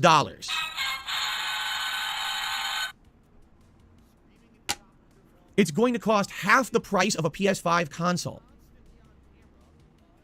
Okay. Well, for that price, it absolutely better have amazing features. What does it have? Well, essentially what it has is fully removable, adjustable, replaceable components. So depending on the style of game you're playing, perhaps you want a thumbstick that's more of a dome. Or maybe you want a thumbstick that has, it's like a concave instead of convex. You know what I mean? Maybe you like a certain style of control over another. It even has different kinds of caps and things you can put over the back buttons of the controller as well. Maybe you're playing a first-person shooter, you want the back buttons to feel more like triggers. If you're playing a different style of game, you want them to feel a little different. So basically, this controller is a DualSense with a bunch of add-ons and swappable components to customize the feel of your controller depending on the kind of game you're playing and what your personal preference is. So the full list of accessories it comes with: the controller itself, a USB braided cable, oh boy, a longer USB cable that's braided so it doesn't like knot. 2 standard caps that are going to feel exactly the same as your normal DualSense thumbsticks. 2 high dome caps, which means they're concave. Excuse me, or convex. I always get the two confused. It basically be like big domes for your thumbs. 2 low dome caps, which basically means they're way lower down. So instead of being high up thumbsticks, they're much lower thumbsticks. Half dome back buttons. So again, the back buttons on the back of the controller, because there's actually now buttons on the back of the controller. On a normal DualSense, you only have them on the shoulders. This controller has buttons on the back. So you can actually have those buttons be mapped to be used instead of the, like maybe you hate the shoulder buttons, but you want quick access. You can have buttons on the back of your controller instead that you can click for the shoulder buttons or something like that. Okay? 2 lever back buttons. I don't even know what that means. And then a connector housing and a carrying case. I already see some people, and they're like, oh, sign me up. And I see other people that are like, what are you, out of your mind? That's half the cost of the console, right? I really have to ask this question. Okay? Because I really don't understand the answer, but maybe you guys know the answer, all right? We currently are in the midst of record high inflation. Prices across the globe are sky high for things like gas. Holy fucking shit. Every fucking chance someone fucking calls him out for fucking trying to fleece people for money and all that shit and say they can't fucking donate as much because of fucking inflation. He's like, oh, fuck the fuck off. You can still afford to fucking give streamers fucking money and all that shit. He fucking goes on the defensive when anyone tries to use inflation on his ass. But now he's fucking, a controller comes out that he can't fucking afford, may struggle to afford because it's $200 fucking dollars. But by the way, that's a very expensive fucking controller, and I think it is quite a lot of fucking money. I wouldn't spend that fucking much money on a controller either, personally. But I'm not a fucking professional gamer or anything. It's not even my fucking job. I don't have to worry about that shit. But nah, Phil is going to fucking pull the inflation card out against Sony. After he fucking uses it, he fucking shuts it down in his chat. Anyone that fucking brings up inflation in his chat relating to supporting Phil, they're fucking idiots. I don't know what they're fucking talking about. Inflation, that's been bullshit and all shit. He fucking writes it off as nonsensical fucking just blethering from his fucking chat. But no, when it comes to him wanting something from Sony, and it's fucking too much, all of a sudden, inflation card. Fuck off, Phil. No, don't. This is what I'm saying. The king of hypocrisy is still alive and well. Gasoline, food cost, and the like, even commodities. The prices are way up for everything, right? So how is it that when it comes to the entertainment industry, when it comes to things like these new video cards that are coming out that cost $1,500, right? The new iPhone models that are coming out that cost $1,200, and something like this, that you would think, oh, this is some kind of a crazy luxury accessory item. This isn't something that would be mainstream. This, I'm not kidding you. I fully expect this controller will sell out. It will be pre-ordered out the ass. It will just sell out everywhere, okay? So I have an honest question for everyone. I don't know if you can answer it for me, but I want to present it to all of you on the podcast this morning, okay? So to all of you, here's the question I have for you. In regards to all of this expensive, obviously optional shit, okay, in the midst of record high inflation, where's everyone getting their money from? How is it that all... I can't believe he actually asked that fucking question. He actually fucking went, where's everyone else getting their fucking money from? Maybe they're fucking begging online, Phil. Because that's how you get all your fucking money. Maybe they're all fucking doing their own little fucking streams and they're begging their own little army of deadheads themselves to get their fucking money. Or maybe, just fucking maybe, everyone's getting their fucking money from actually fucking doing their fucking, jobs. They have fucking real life job fucking commitments that pays decent enough to fucking survive. Not only survive, but sometimes thrive. And you get to enjoy little luxuries in life, such as video game controllers, such as brand new video games, or even going on holidays with a significant other, you know what I mean? That's another thing that people can fucking do because they got a fucking job and they can fucking provide for a fucking family and all that shit. They don't have to fucking worry about, shit, I didn't beg hard enough for my fucking streaming every night and I'm not going to be able to fucking afford a brand new fucking controller. No, shit, if people that are fucking most responsible fucking adults in life, even though times are tough, they're still usually responsible, and they also they fucking won't spend as much money as before because times are tough. Yes, but at the same fucking time, though, if there's something they'll want, they will scrimp and save, and they'll eventually get around to getting their hard-earned reward. All their graft will pay off. They'll get what they fucking want in life, Phil. That is a fucking bingo. Let me play the fucking horns. This motherfucker will never fucking understand the value of a real, true, honest day's work ever again. He might have in the past. I'm pretty sure, obviously, Phil obviously did work before in the past, and he probably fucking hated it, but he still did it, and he was probably not fucking awful at it all the fucking time. He probably did well a couple of times at least. But those days are long fucking gone, and he's determined to never fucking go back again to doing an honest fucking day's work ever again. All these items are getting sold out amidst everything saying it should be the opposite. We should have no money. We should all be broke. We should all have no items, or nothing to put towards these items. These are completely superfluous, optional entertainment items, not essential for our life. But for some reason, they're all selling out everywhere. The fucking $1,500 graphics card just sold out everywhere, the GeForce card. And now you have this $200, controller. How are people buying it? Because if you look at logic, if you logically approach this situation, you would look at this and you'd be like, this doesn't make any sense. Why would Sony be releasing this now? Right? I just fucking love it. The fucking guy that spends money as soon as he fucking gets it is talking to us about logic. Logically speaking, the man still lives in a fucking fantasy. He's got a fucking fantasy fucking lifestyle where he fucking gets his fucking pocket money from his debt heads every fucking day, and then he fucking uses that pocket money to spend it all either on fucking food or gin, the occasional bill, and WWE champions. And then all the money's gone, and he goes back to the next day saying, guys, I need money right now. I really need money because something happened. Cat leaned on the fucking Hoover and broke the damn thing or something. Every fucking time. This guy is fucking talking about logic. He's talking about money and logic. And he is the two. Also, logic doesn't go with Phil. And Phil's fucking off with money. We've fucking seen perfect fucking examples of that so many fucking times. He admitted earlier on that anything he's got left from his day off and shopping, anything that's left, will go towards fucking food. Or his fucking, DoorDash or whatever. It's never about fucking being careful with money. Phil is so irresponsible with money, he's so fucking dangerous with money. If you give this man $2,000 tomorrow, he'll spend it tomorrow. He won't save $1,000 for one day and then spend $1,000. No, he'll spend all that shit as soon as he fucking can. Prophet says, lol, $1,500, that's lightweight. Prophet paid $2,500 in the middle of the pandemic for his graphics card. Jesus Christ, Prophet. That's a lot of jeez. I mean, to her, you wanted it. You worked hard. You saved your money, and you got your due rewards. That's what fucking Phil will never understand. You got you got what you fucking wanted, but you worked hard to get it, as most fucking people do. And Phil, I just cannot understand this simple fucking concept. Right? Sony should not be releasing this now. If anything, Sony should be trying to find ways to cut corners, to save money for the consumer, selling less expensive things, because the consumers can't afford it right now because inflation is so high and all of this. You know what I'm saying? But it seems like all these companies are doing the exact polar opposite. They're releasing premium versions of games, premium versions of consoles, premium versions of controllers that are just completely unnecessary, but yet they're literally selling out everywhere. Everywhere. You know what I'm saying? It just kind of makes me like scratch my head. How this industry is not falling apart at the seams, it really confuses me. But it's not. It's thriving right now, and it's like all facts and logic would point one way, but then all the evidence goes the other way. It's like, huh?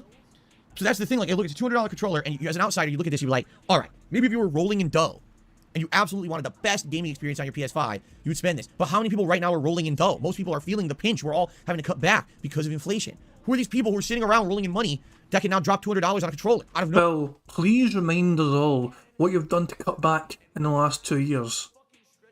Honestly, you tell everyone right now, Phil, within the last 2 years, what you've done to cut back on life.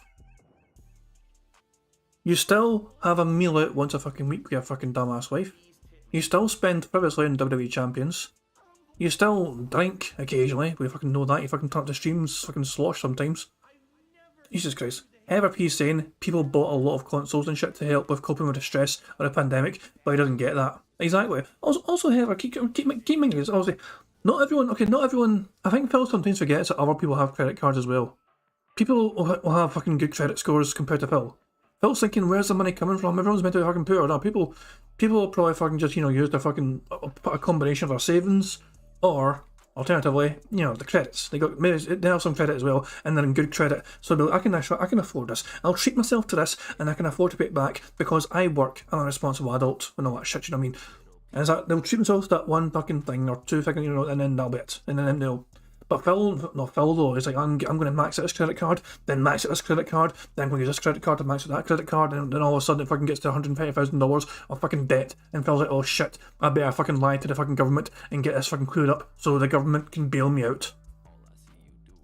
Nowhere, right? It's like, but they will, and I guarantee you that controller will sell out. I guarantee it. So it's confusing to me. Obviously, I'm not in this boat of these people. You know what I mean? Like, I'm someone who, if I bought that controller, I could review it and kind of make some of my money back for it. And even I can't afford that. That's crazy. $200 for a controller is like the last thing I would even think of, right?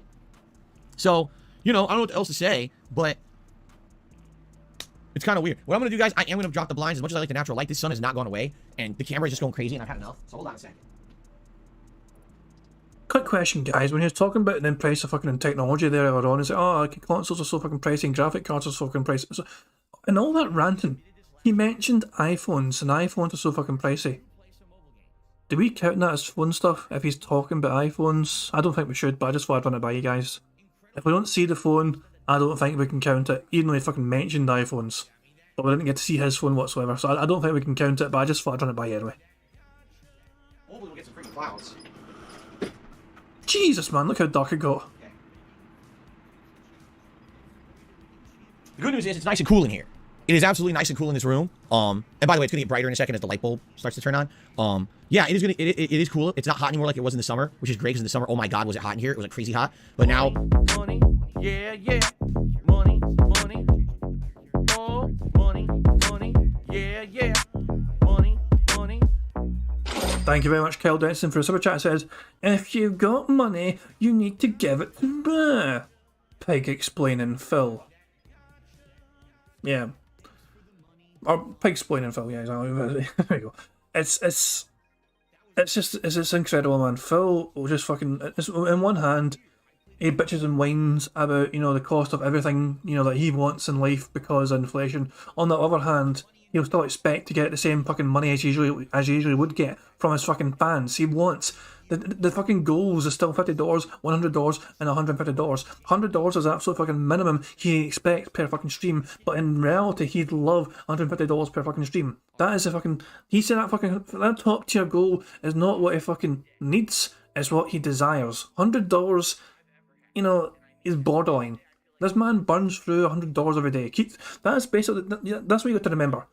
Phil's life basically is funded. No, $100 per stream. I think it's fair to say that Phil's entire day in life, day to day, costs between $150 to $200 per day, just to keep Phil Burnell's life going. the hot summer weather's gone. I think we're not even gonna hit 70 today. So even with the full sun kind of beating on my office wall, I shouldn't have any issues. It should be fine. Okay. What was I gonna say? Now it doesn't look bright enough. Maybe I need to turn on 2 volts. Hold on.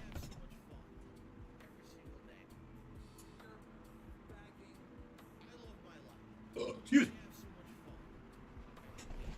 Looks a little better. Okay, good. Cool. Okay. So that was one of the news stories. The other news story I want to cover, it's kind of interesting because I, as you guys know, don't play the game. And what I mean by that is I'm not one of these content creators that considers himself a journalist or even an influencer. I really don't consider myself an influencer in any way. When you guys come to DSP Gaming, you're not coming here to get me to tell you to buy a game or a product, right? You're here to just hear honesty and to just show a guy who's been playing games his whole life. It's a different kind of a vibe than a lot of other people. Whoa. You literally fucking sold yourself at the start. You fucking gave your reason for playing Batman as you have people in your chat waiting for you to play it so they can tell whether they want to play it themselves or not. That is literally your audience telling you that they're waiting for you to play the game so they know whether to buy it themselves or not. That is exactly why some people are in your fucking chat, in your stream. People out there who do this for a living, right? Very true. So being someone that doesn't play the game, I don't go for review codes. I don't go for early access to games. I'm not looking to get into any PR opportunities or events or marketing events. I'm not looking to stream games early. You know me. I'm just like you. I want to play games on release day just like you. I want to experience them for the first time, live with you. That's me. I'm a normal guy. I'm not some fucking guy who thinks he's some elitist who should have early access to everything out there. Sadly, there's an entire industry of people who are like that. I disagree with it. You know that. But the reason I bring this up is because this morning, someone who's one of the lead editors of the Escapist magazine, which is also an online publication as well as, I guess, I don't know if it's a print medium, but it's one of these, you know, entertainment sites and stuff that covers all kinds of entertainment. It's not just video games. They cover a lot of things. Basically came out and made a tweet this morning. His name is Nick Calandra, and he says the following. Remembering today, we're not going to have any God of War coverage at launch because Sony PR said they didn't like our tone last year. So I just stopped requesting copies of games from them. First time that I ever had to do that in 14 years of working in the games media, it just felt really icky. If you read the responses that he gets on his tweet, which now as of yesterday, this tweet had like 4,000 likes, and I think overnight it got upwards of like 5 or more thousand. Basically, he's talking about Twitter. He says tweets. It's close enough to Twitter. I'm counting that. We are 5 away from a full house, guys. What you see is a bunch of people responding to him, absolutely confirming everything that I've been saying is wrong with this practice of getting advanced copies early for the last 5 years. Essentially, here's what people are saying, all right? In order in the games industry to get a copy of a game early, you have to fucking schmooze. You have to kiss butt. You have to act so happy and positive, being one of the select few to be getting a copy of the game early. And even if you criticize the game in a review, you still have to be positive overall about the game. If you're not, it's not that the company will outright blacklist you, and it's not like the company will publicly decry the fact that you were harsh about their game, but they will essentially try to pressure you to be more positive. And yes, if they find that you are too overly negative about anything, they will literally stop just responding to you. So there were other people responding to this guy's post about this, saying, yeah, here's what happened in my experience with this game publisher or that game publisher. I got a copy of the game early. I reviewed it honestly. They responded to me directly saying that I was too negative and don't ask them for codes anymore. And so I was like, what?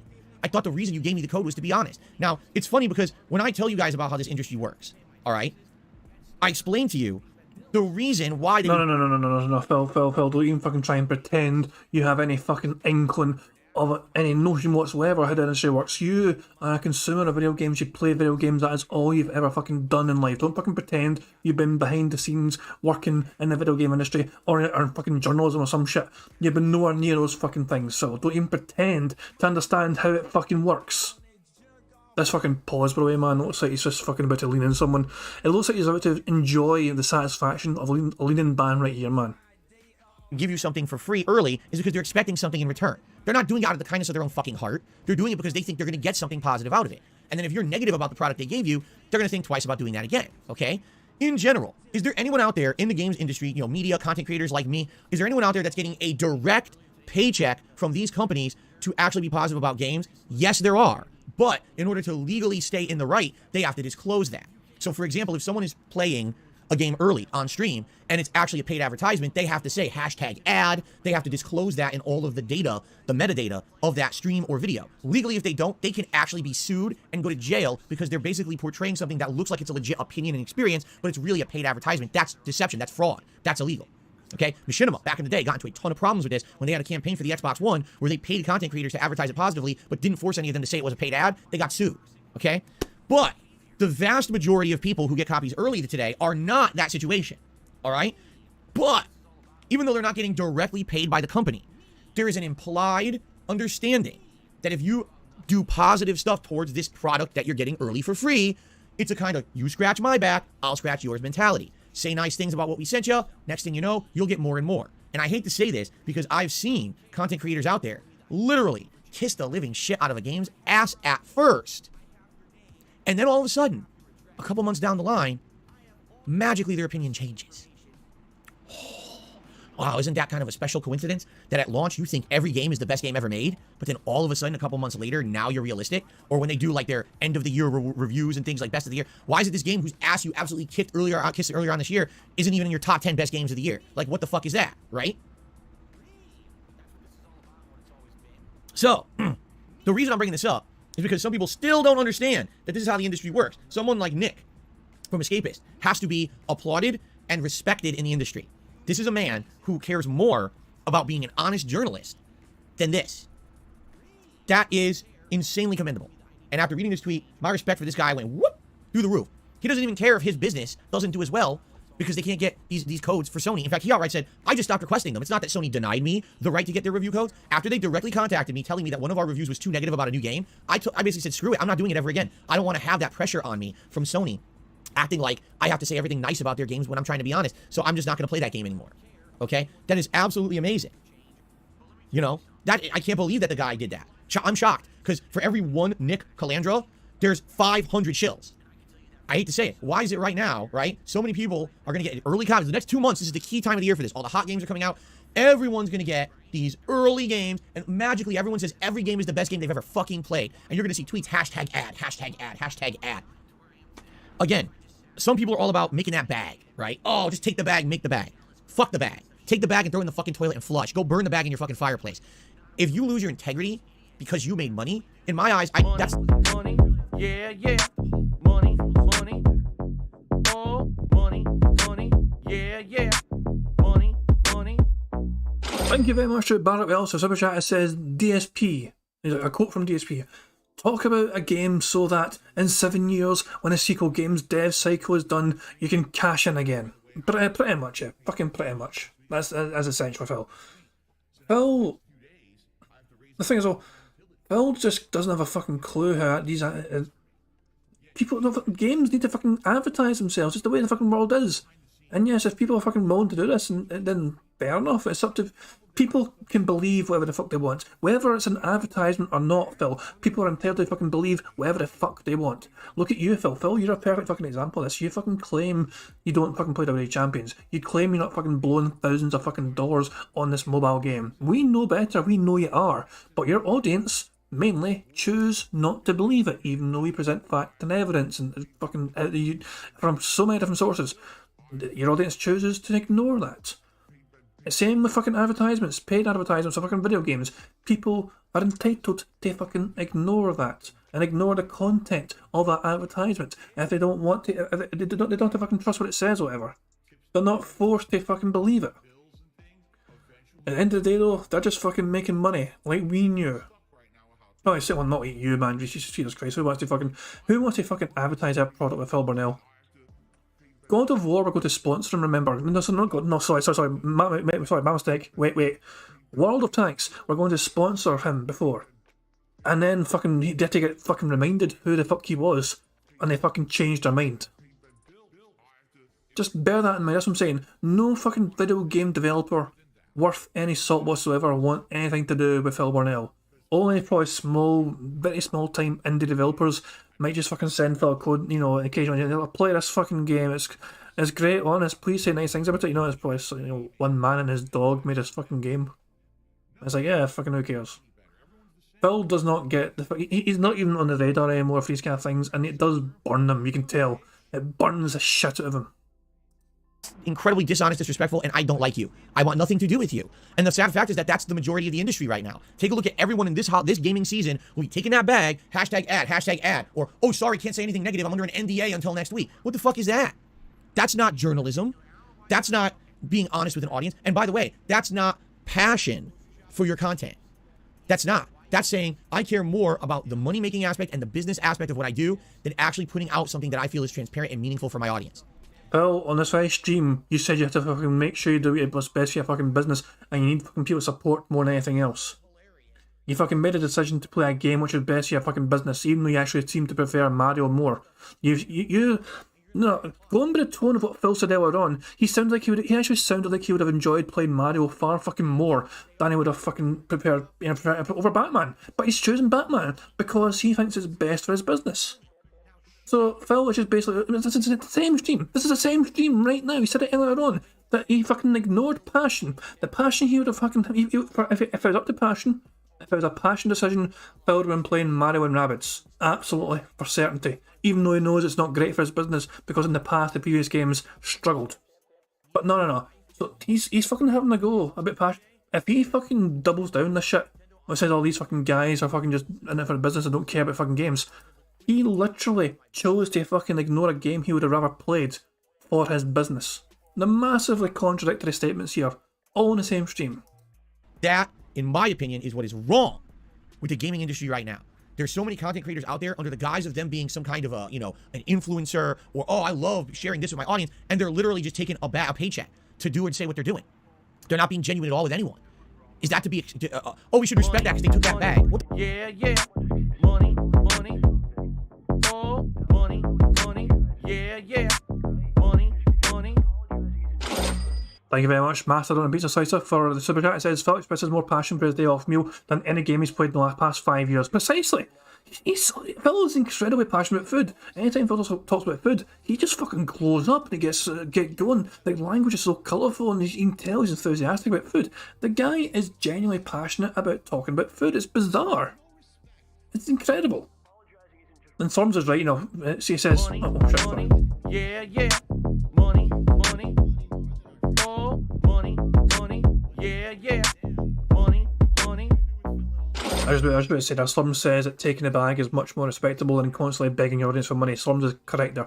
Thank you very much, Luna Guardian, for super chat. It says, passion. What passion? You're begging for views and credits to buy games on your fans. Exactly. Phil's fucking passionate about fucking begging. It's the one fucking consistent you get. The one most consistent thing you get from Phil is not his words. Now, he contradicts himself every single fucking day, but the one thing you can expect from him, as well as a snort, as well as a burp, as well as a leaning ban, is the beg. The daily beg grind never ends. What the fuck is your problem? Do you just like being advertised to all day, every day? Is that really what you want? Do you not remember how YouTube started? It was supposed to be a place where anyone who had absolutely no money, no clout, no production budget could be honest with you and share their talent, their expertise, their entertain you, whatever it was. That was the whole point. It's your television channel, YouTube. Anyone could do it, and you would succeed on your own merits because you were either entertaining or informative or a guru or whatever it was. Today on YouTube, it's who takes the most fucking promotional opportunities to constantly stay at the top of the game and keep getting free promotion from these companies and keep getting those opportunities, and everyone else who's honest gets shoved under the rug and shoved to the bottom. The algorithm pushes them under, down, down, down, while the same clowns are at the top of the YouTube game every fucking day. Are you not sick of this yet? Really? Are you not sick of this game yet? Do you not understand that when you say take that bag, what you're actually saying is become a paid advertisement? And that's what all of YouTube and Twitch will become if you allow it to become that. If you support that behavior and you follow those people and you toss money at them and you watch their content, all you're doing is saying to the industry, yes, please, be more dishonest to me. Please keep advertising to me because I'm stupid and gullible. The vicious cycle has to stop at some point. People have to start realizing when you have to draw the fucking line. Okay? And people like Nick need to be dramatically propped up on a pedestal and say, why would I trust these 10 other businesses that literally just say everything positive at launch, but this guy refuses? And we'll be honest. Read his content. All right? Read The Escapist, because this guy knows his shit.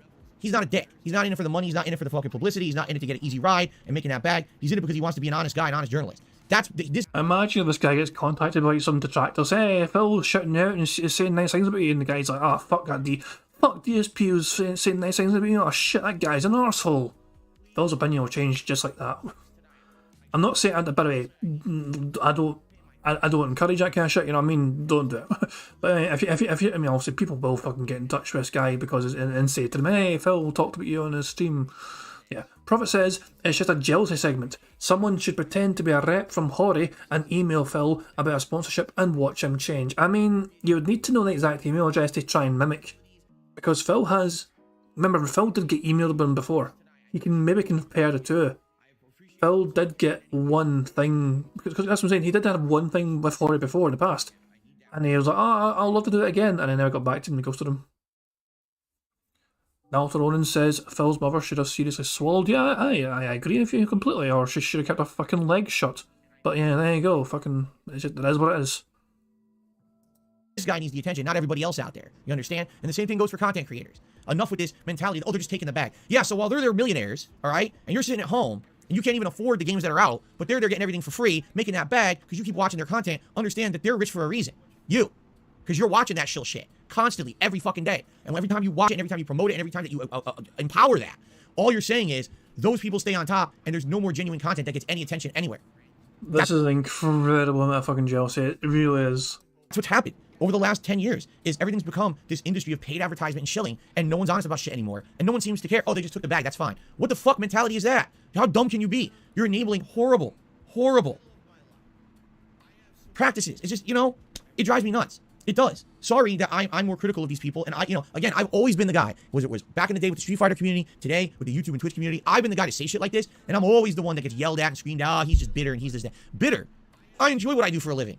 Right? I never got into this because I wanted to be filthy fucking rich and appear on PR events and get every promotional opportunity. That was the last thing in my head ever. No. I'll tell you exactly the story of DSP got summarised. He did YouTube while he was still working. DSP had a real fucking job at the time, and then he fucking done YouTube as well as a side gig. After fucking work, he would play his fucking games for fun. He'd put in the camera at TV, record himself playing fucking games. Eventually, he got his ass fired, and all of a sudden he's like, oh shit, I better fucking beg on YouTube. So what did he do? He fucking begged on YouTube. Guys, please send me credits and send me money for PayPal. If you give me money in PayPal, I can afford to get these new games and I'll play new games for you. And that's when it all started. That's when all that shit started. No. Phil did YouTube for fun, yes. But as soon as he got his ass fired, rather than go out and try and get a new fucking job, he just fucking sat in his arse, stayed home, played video games, and begged like never before. And then... the luckiest thing to ever happen to Phil Burnell was getting that machinima contract. If Phil, luckiest and unluckiest. If Phil had not got a machinima contract, who knows what sort of person he would have been today. But he was exposed to so much fucking money, more than he should have gotten, and it fucking got him used to that certain kind of lifestyle, which he's never been able to let go. If he had never got that machinima contract, I don't think Phil would be as toxic as he is today. I think he'd be far more... He'd still be in Connecticut, I think. He'd probably still be with Liana. I have a feeling as well. Well, was Liana before or after the Gravy Train? I can't mind exactly was how long. I think he was for a short amount of time when he hooked up with Liana. So she probably wouldn't have fucking paid any attention to him, to be honest. If Phil was not getting fucking big bucks money, there's no way Liana would have fucking DM'd him. When I started making content on the internet, I never intended for me to even get popular on YouTube. This is kind of a joke to me that it ever happened. You know what I'm saying? So for me, the fact that I have an audience that I get to chill with every day and be honest with is more than enough. The fact that I get to do this for a living and support a family and have a nice place to live and have a nice life together is the icing on a cake for me. You know, I'm not bitter that I don't get these things. I don't seek them. Much like Nick at The Escapist, I don't seek them. Years ago, I had a couple contacts in the industry, and they explained to me exactly how it worked. And they said, Phil, you're now of the size. All you need to do is schmooze. Kiss the butt. Here's the PR people for each company. Start sending them emails. Man, I need to find something, guys. Give me a second, guys, to find something. I need to find this clip. I need to find this wee clip, guys, but please bear with me while I try and find it. 2 seconds, guys. I just need to find this.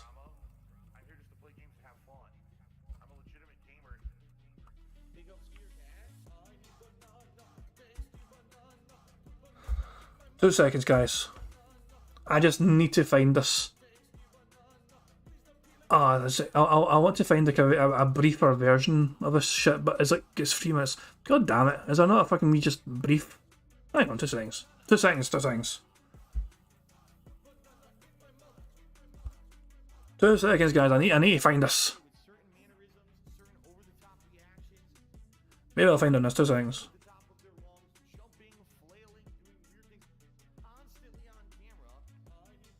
Ah, fuck! I can't find it. I was going to play Scott Steiner calling someone like a jealous old bastard or something.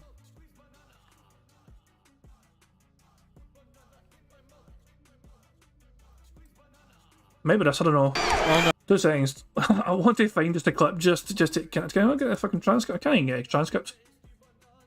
Where is he fucking this, for fuck's sake? This is taking far longer than I thought it would. I'm not fucking watching a 4-minute clip just to find him saying bitter old bastard or something. Fuck that shit. Okay, fuck that. You get what I'm saying though. Phil is absolutely fucking being bitter and jealous right now. Man, that was far more fiddly than I thought it was going to be. So, sorry guys for the derail. But I just wanted to find that Scott Steiner clip, just, you know, him saying he's a jealous, bitter old bastard or something. Get on their mailing list, and as long as you kiss the butt, you're going to get everything for free, and you're all of a sudden going to be favored in this industry. And I never did it. I absolutely refused.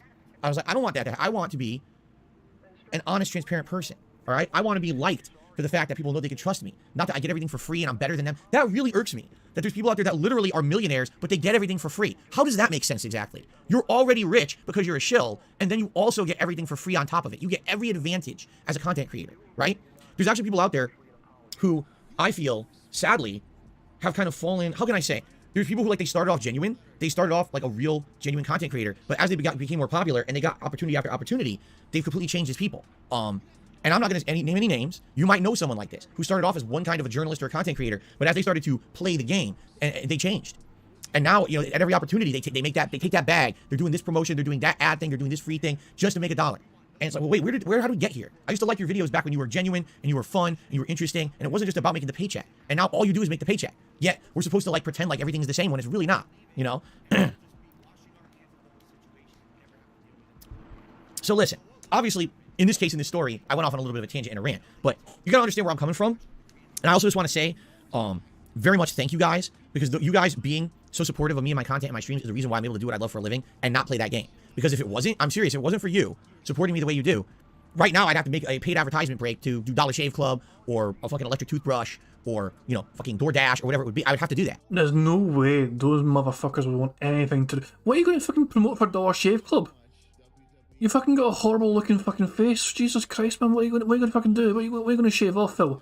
You fucking pull your fucking wee trousers down and fucking shave off your poops or something? Fuck off, Phil. You're not going to fucking promote Dollar Shave Club. They don't want to. What are you going to do? Shave off your fucking goatee or some pish? Fuck the fuck off, Phil. Because I'd have to take that paycheck to make a living. But because you guys support my streams in droves, you allow me to be honest, to not be Mr. Shill Burnell. Not Phil Burnell, Shill Burnell. That's what I would be if it weren't for you guys. I am a very lucky person. I know I'm the exception to the rule because almost no one is in the situation I'm in. Almost no one. Almost everyone who, after the apocalypse on YouTube, decided to continue to be a content creator had to become a sellout. Almost everyone. You know what I'm saying? And there's not much that could be done about that, but because you guys continue to support me the way that you did, and you do to this day, that's why I can be who I am and be independent and be honest. I don't have to kiss the butt to get the game free and early, and then I say it's the best game ever for 2 weeks until I can finally be honest. I don't have to have a hashtag ad on every post I put everywhere. You know, we don't have to run crazy fucking giant 5-minute segments of paid product placements and advertisements on my streams. I don't even run ads once a stream. Once. Now that I've literally done that entire segment, I received absolute... What the fuck happened there? That wasn't me. The stream jumped all on its own. I'll just rewind it 2 seconds. Crazy fucking giant 5-minute segments of paid product placements and advertisements on my streams. I don't even run ads once a stream. Once. That was not me. That was all Phil. That's Phil's end. That fucking happened on. Oh, here we go. The gifted sub bombs are happening. Big Boss got himself a sub and he's gifted 5 more. Here comes...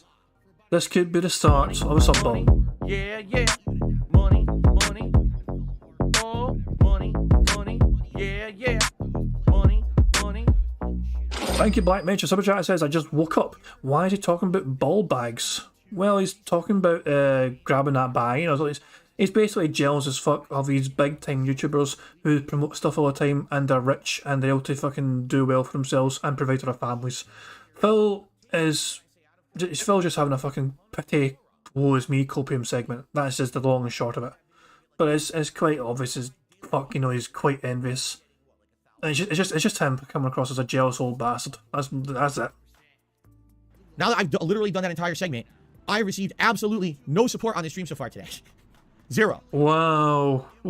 Is that the whole? Is it the whole reason? So everything he's been saying in the stream was to try and encourage support.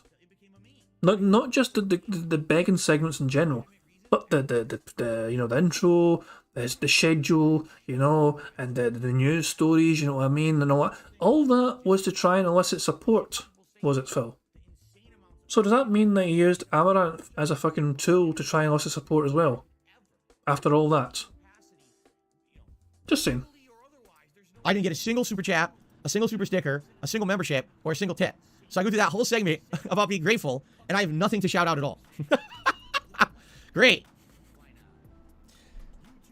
All right. That is such a fucking awkward fucking face he had there. Let's just see that one more time.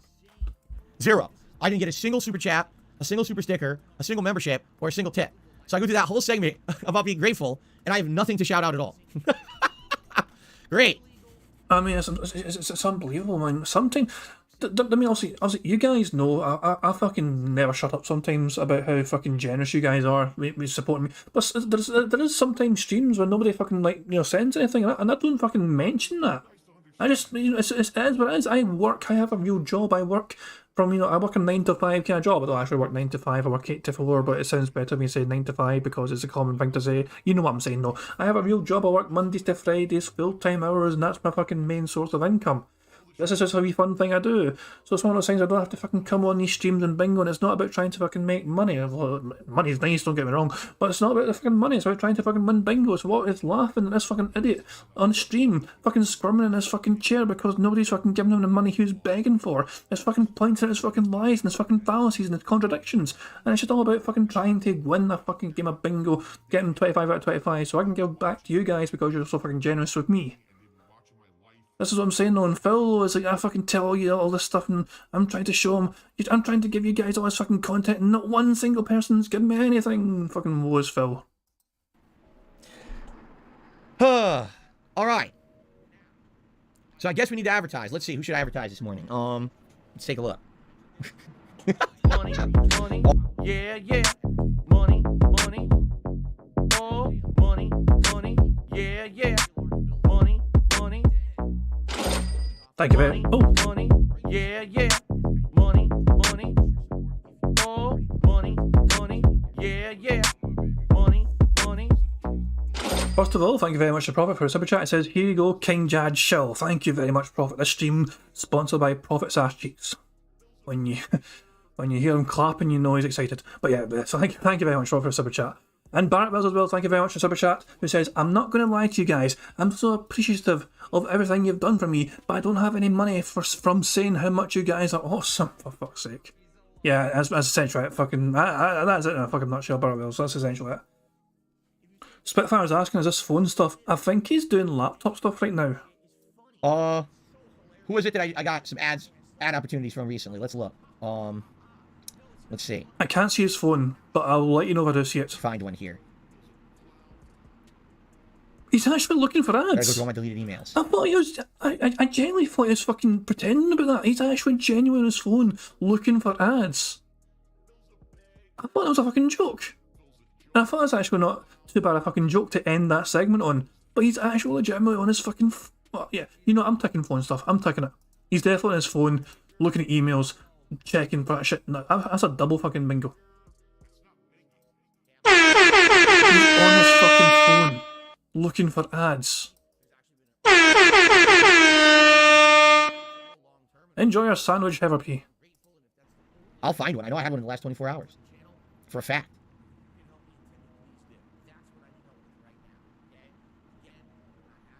Where the hell is it? Killer sponsorship opportunity. Are you interested in working with brands like Magic Spoon, Manscaped, ExpressVPN, and many more? I'm reading that directly from an email I got yesterday.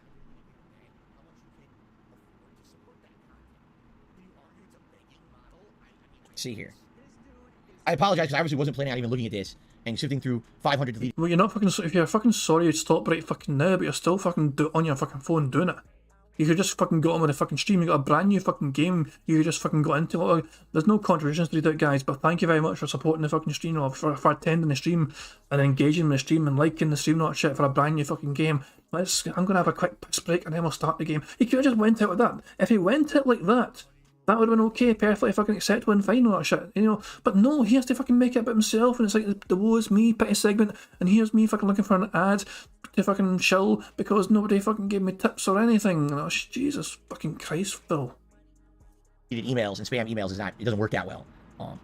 But the point I'm making is on a daily basis I get these offers. I really do. Literally on a daily basis, I get these offers from companies, either third-party companies that represent a bunch of brands, or directly from like indie game developers. Here's one. What is this? Here we go. You ready? We offer you to cooperate with us. To be more precise, we want you to promote videos of the new upcoming game Hogwarts Legacy. If you're interested, we look forward to your response to this email in the form of a reply letter. That was 2 days ago. So I'd be doing my podcast, and right in the middle of the podcast, I say, all right, guys, but just so you know, we have to now have a message from our paid sponsor, and I would play a promotional video for Hogwarts Legacy right in the middle of the podcast. That's not usually how it fucking works, Phil. Not really, no. Most people fucking usually put it at the start or whatever, you know what I mean? It probably depends how much. I mean, if some people might, you know, you might get more money if you put it right in the fucking middle of this fucking, the fucking video or whatever. Thing is, though, keep in mind, Phil does a whole fucking stream of this. He could fucking literally, you know, stop the recording for the stream. The on-demand content would not need to suffer whatsoever. Although, wait, no, I wouldn't, no. No, actually, hang on, now I think about it, Phil would have to do it while he's actually recording. Because he doesn't fucking upload these fucking live streams he has in private. So he would have no choice but to either include it as part of his podcast or part of his fucking gameplay. Makes more sense to include it as part of his fucking podcast. It's usually what gets more numbers or whatever. Yeah, and it's usually does most of his fucking talking as well. Although people usually, it's a fucking weird one. Phil the shill in full mode here. He's trying, is his dark side shill right now. Right? This happens, I'm not kidding, this is every day I get these now. This isn't even like rare. This is something that's a common thing, especially this time of year. You start seeing more and more of these things come through. I'm trying to find more, but now I don't see anymore because I probably deleted them permanently. All right, yeah, I'm gonna stop wasting time on this now. All right, but you see my point? Like this is commonplace in the industry. Even someone like me, who's considered a blacklisted, redheaded stepchild of the game creation industry, you know, I still get the offers. You know.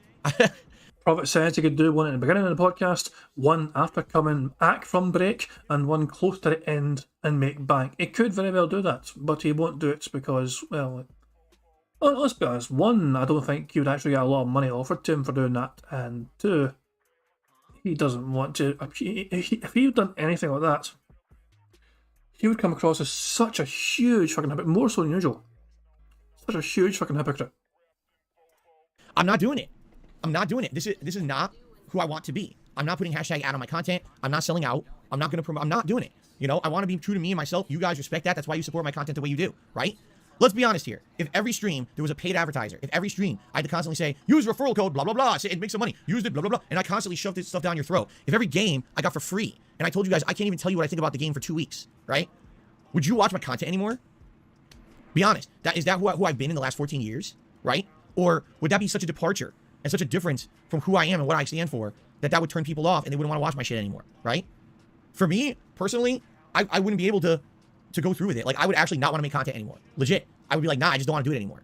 Because if all I'm doing is advertising, and I'm an influencer now. I'm not a gamer. I'm not a content creator. I'm not someone like you who has a passion for and a love for games. I'm not someone who loves interacting with my audience. I'm just someone who advertises. I'm an influencer now. I would never want to be called just an influencer. That's crazy to me, to be called that. You know what I'm saying? Right, you want to know the real fucking genuine reason that Phil cannot fucking shill anything and advertise for anyone? It's because he does not want the fucking focus of his audience going towards anyone else for giving their money away other than him. If Phil promotes another product, then they might fucking give that product the money rather than him. And he needs the money far more than that fucking advertising thing he's doing it for. It does. That's Phil's opinion. He's always got to be the centre of attention on his fucking streams. He has to be the fucking main focal point for his audience, so they can, they can't fucking think of the brand that Phil's promoting because they might fucking give them money instead when he needs the money off them. That would make my head explode. So, by the way, a couple contributions did come in. Thank you guys. We have Eternal did a super chat and says, in your opinion, when does business become shilling? Essentially, the moment that you're told you can't be honest about something, you're a shill. It's just, I'm sorry, that's just true. The moment that you're told, oh, you're under an NDA and you can't say anything about what's going on, then that's it. That's literally the end of it. Like, if you can't be honest. Now, here's the thing. If they say you're under an NDA until this particular day when the game comes out and then you can be honest, that's a little different. All right? But literally, what the story we just discussed, here's a guy who's one of the lead guys at Escapist who did an honest review of a Sony game. Sony contacts him and says, we didn't like your tone in the review. Excuse me? It's my fucking review. You don't get to tell me you like or dislike the tone in a threatening manner. Like, who are you? Right? Like, what the fuck is that? That's what I mean. The moment that you start having to now sugarcoat everything you say and do around an industry because you don't want to be blacklisted and you want to be able to stay getting stuff early, getting those promotional opportunities, you're a shill. That's it. That's the end of it. When you can't be honest, you're a shill.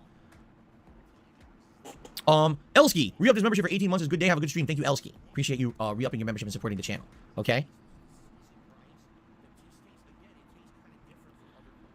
Love says, what about taking sponsorships unrelated to gaming? In reality, I get those every once in a while, but they're not prominent. They're very rare when you get something like that. Most of the ones that I get are like, it'll be one of these third-party agencies, and they contact you and they're like, so we work with a group of companies who want to advertise on YouTube videos. We've identified your channel as having an audience that's big enough for what we want, and we would like to advertise these products. I just read one to you. One of them was ExpressVPN, like these things. So what they do, if you sign up for them, they offer you, basically you have to interject into your content like a 5-minute segment shilling their product. Okay, and explaining what it is, how you can implement it for your audience. Like, for example, I've seen Nostalgia Critic do this, where he'll be doing a video, and then he'll literally do a comedy skit, a 5-minute comedy skit, implementing the sponsor for the day.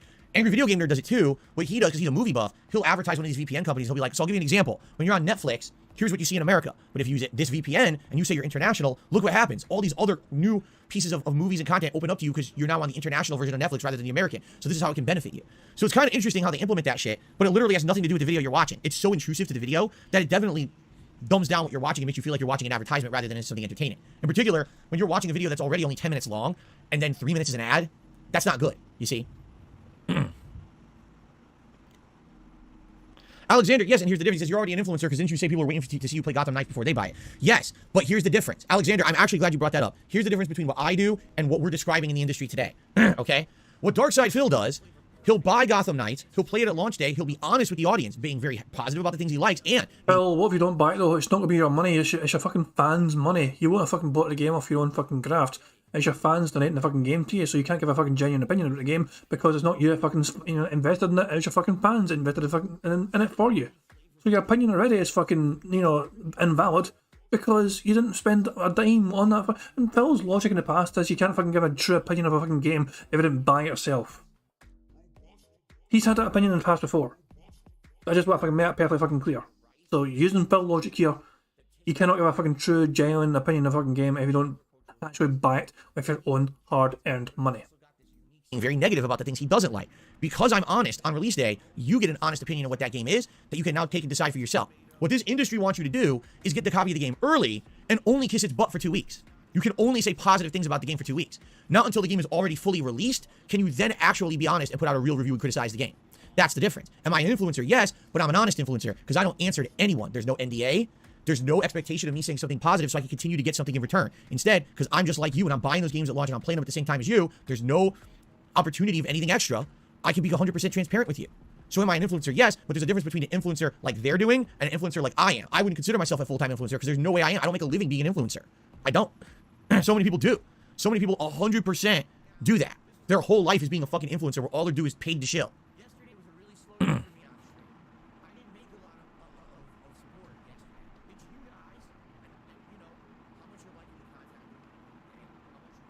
Why wouldn't my videos get priority and get recommended more? Because I don't play the game.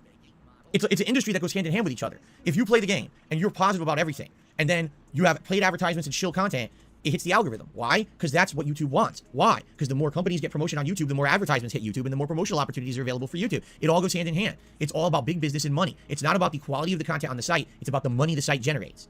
That's really where YouTube has changed in the last 14 years. When I started on YouTube, YouTube is a fucking business. It's not like fucking Twitter where there's no fucking real genuine money making things there. Twitter is. I have no fucking idea how Twitter still fucking exists, and it's because how the fuck do people make money on Twitter? I guess they'll say they do actually have advertisements on Twitter as well. You know what I'm saying? Between tweets, you get a fucking advertised tweet. It's annoying, but yeah, YouTube though is a fucking business. It's not there to fucking cater to you, Phil. They need to fucking make money to fucking make sure they can afford to have more servers to host your shit. YouTube could save a whole lot of money if they just fucking nuked your goddamn channel, honestly. Naruto Ronin says he complains he can't get sponsorships, but yet he doesn't take them because he doesn't want to be a shill. This is a literal contradiction. Exactly, Naruto Ronin. He's fucking claimed before that Phil there he can't get sponsorships because of his evil detractors not shitting. We're all so toxic, saying he's toxic, not shitting. We fucking hound the fucking. And the fact of the matter is, so as I'm saying, he doesn't know what story to stick to. Should he fucking go with the woe is me, I can't get any sponsorship story? Or should I go with a fucking big balls approach where it's like, I'm fucking too good for sponsorships, not shit. I'm not going to do that shit. I'm above sponsorships. I'm never going to put you guys through sponsorships, not shit, because I respect you and not shit. I don't want to fucking show or shit. What fucking lie does I want to stick to today? Today, I thought he was going to actually feel more sorry for himself, but he seems quite confident today. Maybe it's because it's a fucking new game, so he feels all fucking confident, and he's got some fucking hair on his balls today to just fucking go all fucking big brass monkey and just go, okay, fuck it, you know what, fuck it, I'm not a shill, I'm not going to be like that guy, I'm going to fucking give you the raw, honest, true, Phil style opinion on fucking shit, you know what I mean? It's just unbelievable how fucking much this guy lies just to try and squeeze money at these fucking morons. It really is. That was a fucking rant. Sorry. It was never about the money the site generated. It was about the quality of the content, and the people who actually had the best quality and the talent were pushed to the forefront. While today it's about who generates the most clicks, the most dollars, the most ads, the most money. That's 100% what it's all about now.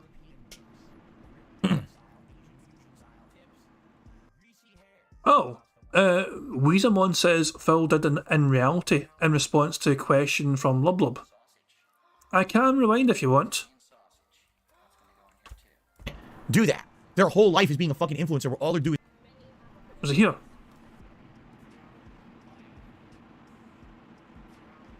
Why wouldn't my videos get priority and get recommended more? Because I don't play the game.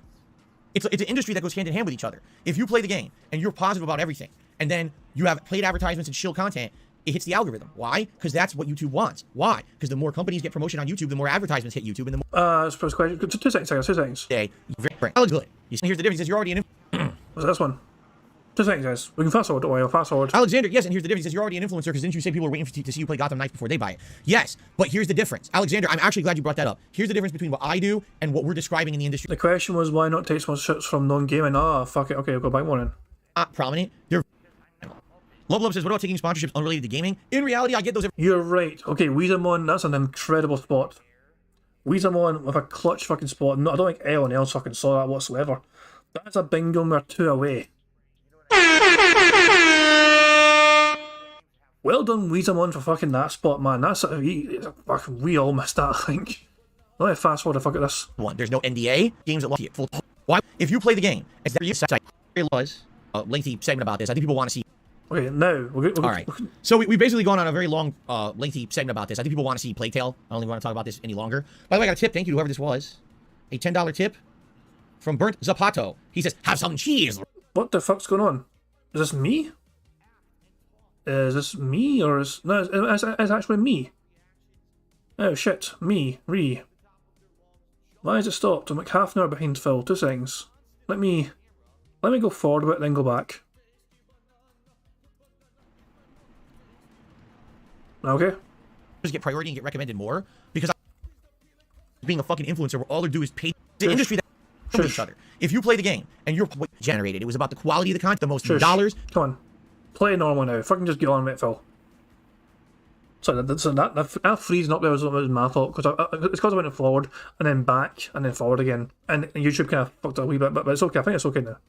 No, he's not reacting to Keemstar teams. I don't think he's even aware of it right now, to be honest. No one in his chat seemed to mention it, not at the start anyway, so I don't even know if Phil has seen Keemstar react, although to be honest, it wasn't much of a fucking react, was it? Alright. So we've basically gone on a very long, lengthy segment about this. I think people want to see Plague Tale. I don't even want to talk about this any longer. By the way, I got a tip. Thank you to whoever this was. A $10 tip from Burnt Zapato. He says, have some cheese, rat. Obviously, in regards to the game today, thank you, Burnt Zapato. Have some cheese, rat. Nice. Let's get your animation. Where the hell is the animation? There it is.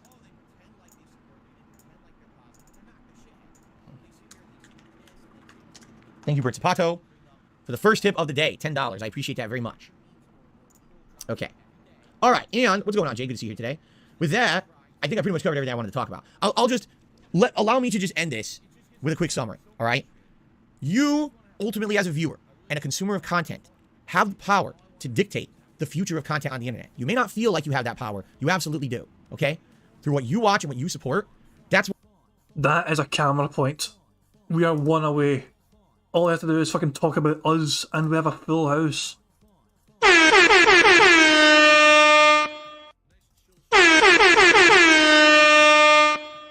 That's a double bingo, keep in mind, obviously, because I died down the way and died. So here we go, we're one away. Will they talk about us? What allows content to continue to thrive. The reason I'm here after 14 years, despite the fact that I have abysmal viewership compared to most people who do this full time, is because you still support it. If it wasn't for you and your support, I would not be here anymore. And I'm eternally grateful for that. Understand that every view you give someone, every click you give someone, every like you give someone, every microtransaction contribution that you give someone is a showing of support for that style of content.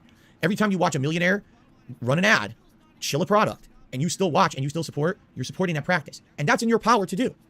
100%. If that's the kind of content that you like, then go ahead and keep supporting it.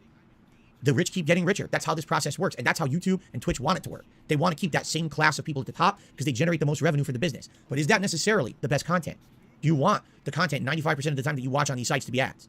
Or do you actually want meaningful content from people who have passion, care about what they put out for their audience, and don't spend 95% of the time trying to make that bag? Motherfucker said meaningful. Motherfucker. We need to include meaningful again to the fucking list. We cannot ignore meaningful. We keep doing it, and it's a cursed word, I know.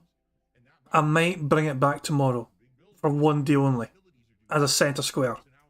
That's your choice. I'm not here to tell you to go one way or another. I'm not. That's totally within your power to determine for yourself. And once you become an intelligent and mature human, you should be making those judgments for yourself. But please understand that what you do has weight and power. Because I think a lot of people take everything for granted and just think, oh, doesn't matter. You know, when you watch that video from that person who everyone claims is a scumbag, but you're still watching their video, you're supporting that content. You're enabling that person to keep making that. You see? You got to be conscious. Oh, this is kind of like a semi. He is kind of reacting to Keemstar just like that because he does seem to be fucking kind of going back to it. Maybe he has seen the Keemstar thing after all. Hey, Ravens Dolphin, what's up, pal? And Darks of the Phil, how you doing, pal? So what you're doing, you do. You absolutely need to be absolutely conscious of everything that you do because you can direct an entire industry one way or another. The slippery slopes that we see, the $70 remasters, right? That now seem like they're going to be prominent because people just bought a $70 remaster. This is why we see these things happening in our industry, all right? So please be conscious of it. And when you listen to someone like me, understand, I'm coming from this from a place of passion. I'm upset that for 14 years, I did my absolute best to be transparent and honest with an audience, and I am where I am today. I'm still grateful that I'm able to make a living, but look at these millionaires up there because all they did was play the game and kiss butt literally every moment they could. And look where they are compared to someone who has passion, right? But I can't change that. You can. You're the ones who have the power, not me. You know, all I could do is speak about it, and hopefully some people listen. Okay? All right, guys, thank you. Let's end the show, and let's get started with Plague Tale, but there's one final thing here.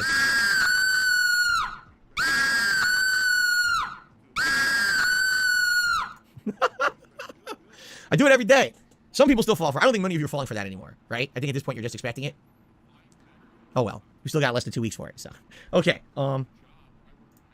switch over. You know what I'd like to do? I'd like to do themed endings to the show. Like maybe for the month of November, I'll find like a Happy Thanksgiving theme or something. Or maybe like a commercialized theme since Black Friday's coming. And then for Christmas, like December, I could do like a Christmas themed ending to the show. I think I'd like to do that, but I need to think about it a little bit, how I want to do it. Obviously, it's been funny to do like a horror ending for all of October. I've enjoyed doing that every day. Sorry, I like to tease you guys and give you a jump scare every day. It was funnier when Jasper did it. Well, that's because it scared everyone, including me. When Jasper hit the button on the keyboard, I didn't even know that there was a button that would do that. And he hit the button and played, and I almost crapped myself. Like, dude, I got everybody. Okay, so real quick, just gonna use the restroom next door. It's gonna take 2 minutes, and then we're gonna start, okay? So I'll be right back, and then we'll begin with... Fucking shout out to Portal 2. Great fucking game there, by the way. Portal 2. No wonder why. Fuck, that's on his fucking Xbox, but there you fucking go. Plague Tale, thanks. And Phil is away right now to go for a fucking wee piss break. Hooray for that. I'm going to just hold the fucking right arrow key until he gets back from pissing his wee pants. Anyway. Here we go, he's fucking back. Keep in mind, guys, we have until he says... No, but basically we have until he starts recording for YouTube. And because it's a brand new game, he might record quite early on. He does seem to do that for brand new games. So this might end very soon. But not long before starting talking. We need him to say detractors or trolls. If he doesn't say it before he starts recording for YouTube, it is game over. We are so fucking close. Alright guys, we're ready to start. By the way, the news is breaking that apparently Helena Taylor lied in what she said about Platinum Games, and now people are up in arms. Go figure. Anyway. Oh, so the voice actress for... What was I say? Voice actor for Bayonetta, the original one, apparently lied. That's kind of interesting, I guess. Although I'd like to see evidence. As I'm saying, it's all very well, but you know, she said, he said, or whatever. But evidence is kind of key. What else is new? Someone's dishonest? Oh, what a shot. Okay. I got a $1 tip. Oh, here we go. This is wrong, wrong, and wrong. Listen to this, $1 tip. You're not in some position of moral superiority because you don't take sponsorships or get free early codes for games, nor are people who do get those things bad people or shills for doing it. All you're doing is attacking people more successful than you for being more successful than you. Wrong. And I'll continue. Thanks for being completely wrong.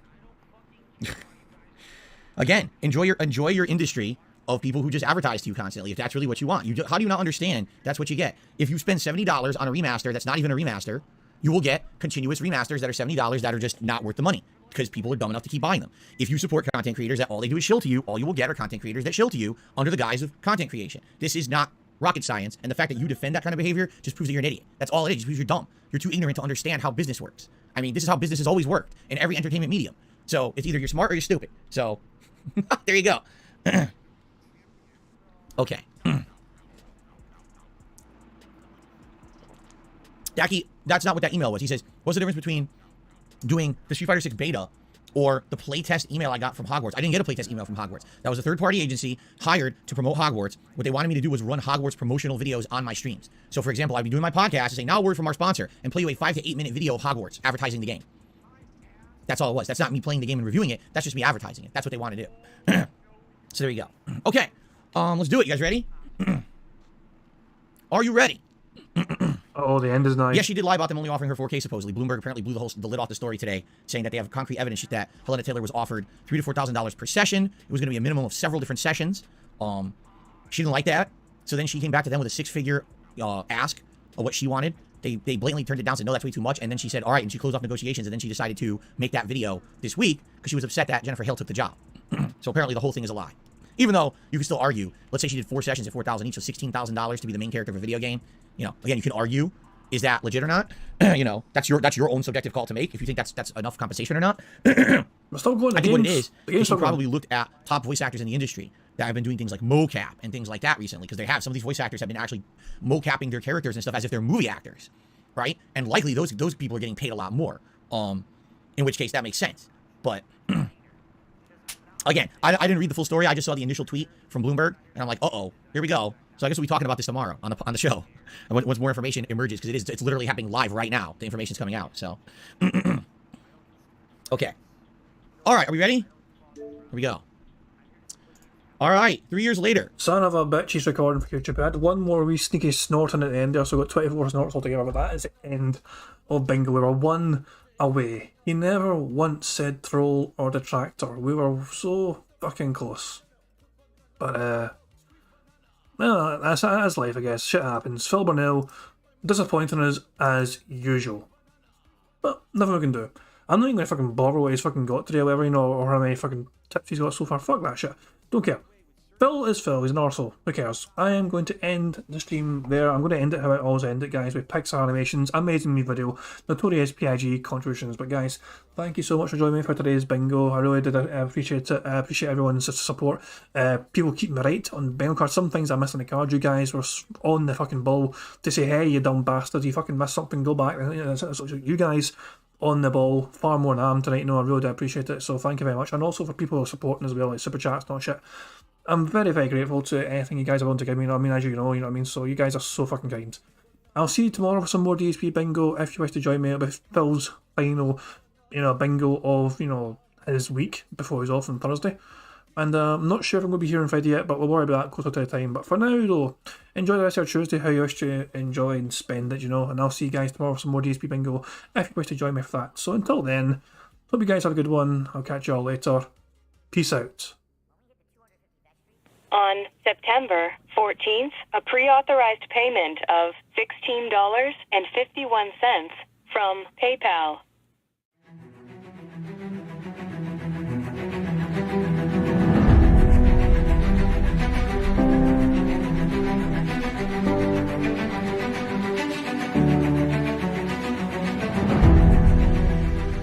All right, Luna Mills has tipped me $1.30. It says, I'm back. What's your favorite type of shower?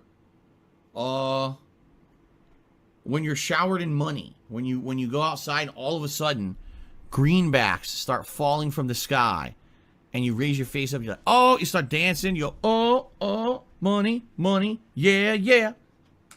All right, I don't know what the hell you're talking about, but thank you for the first tip of the day.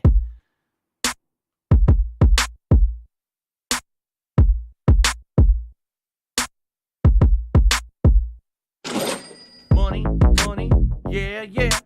Money, money, oh, money, money, yeah, yeah. Money, money, money, money, yeah, yeah. Money, money, oh, money, money, yeah, yeah. These contributions are mandatory. Money, money, yeah, yeah. Money, money, oh, money, money, yeah, yeah. Money, money,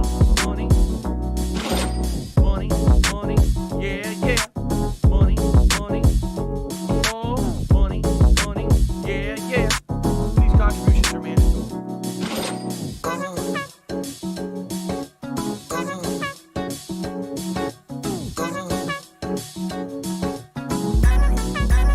Show me the money.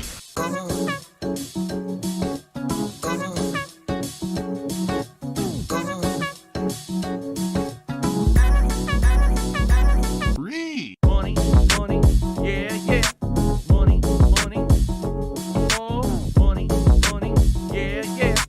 Money, money, money, money, yeah, yeah. Money, money, oh, money, money, yeah, yeah. These contributions are mandatory. And it's gone. Just gone like that. In an instant. Fucking gone.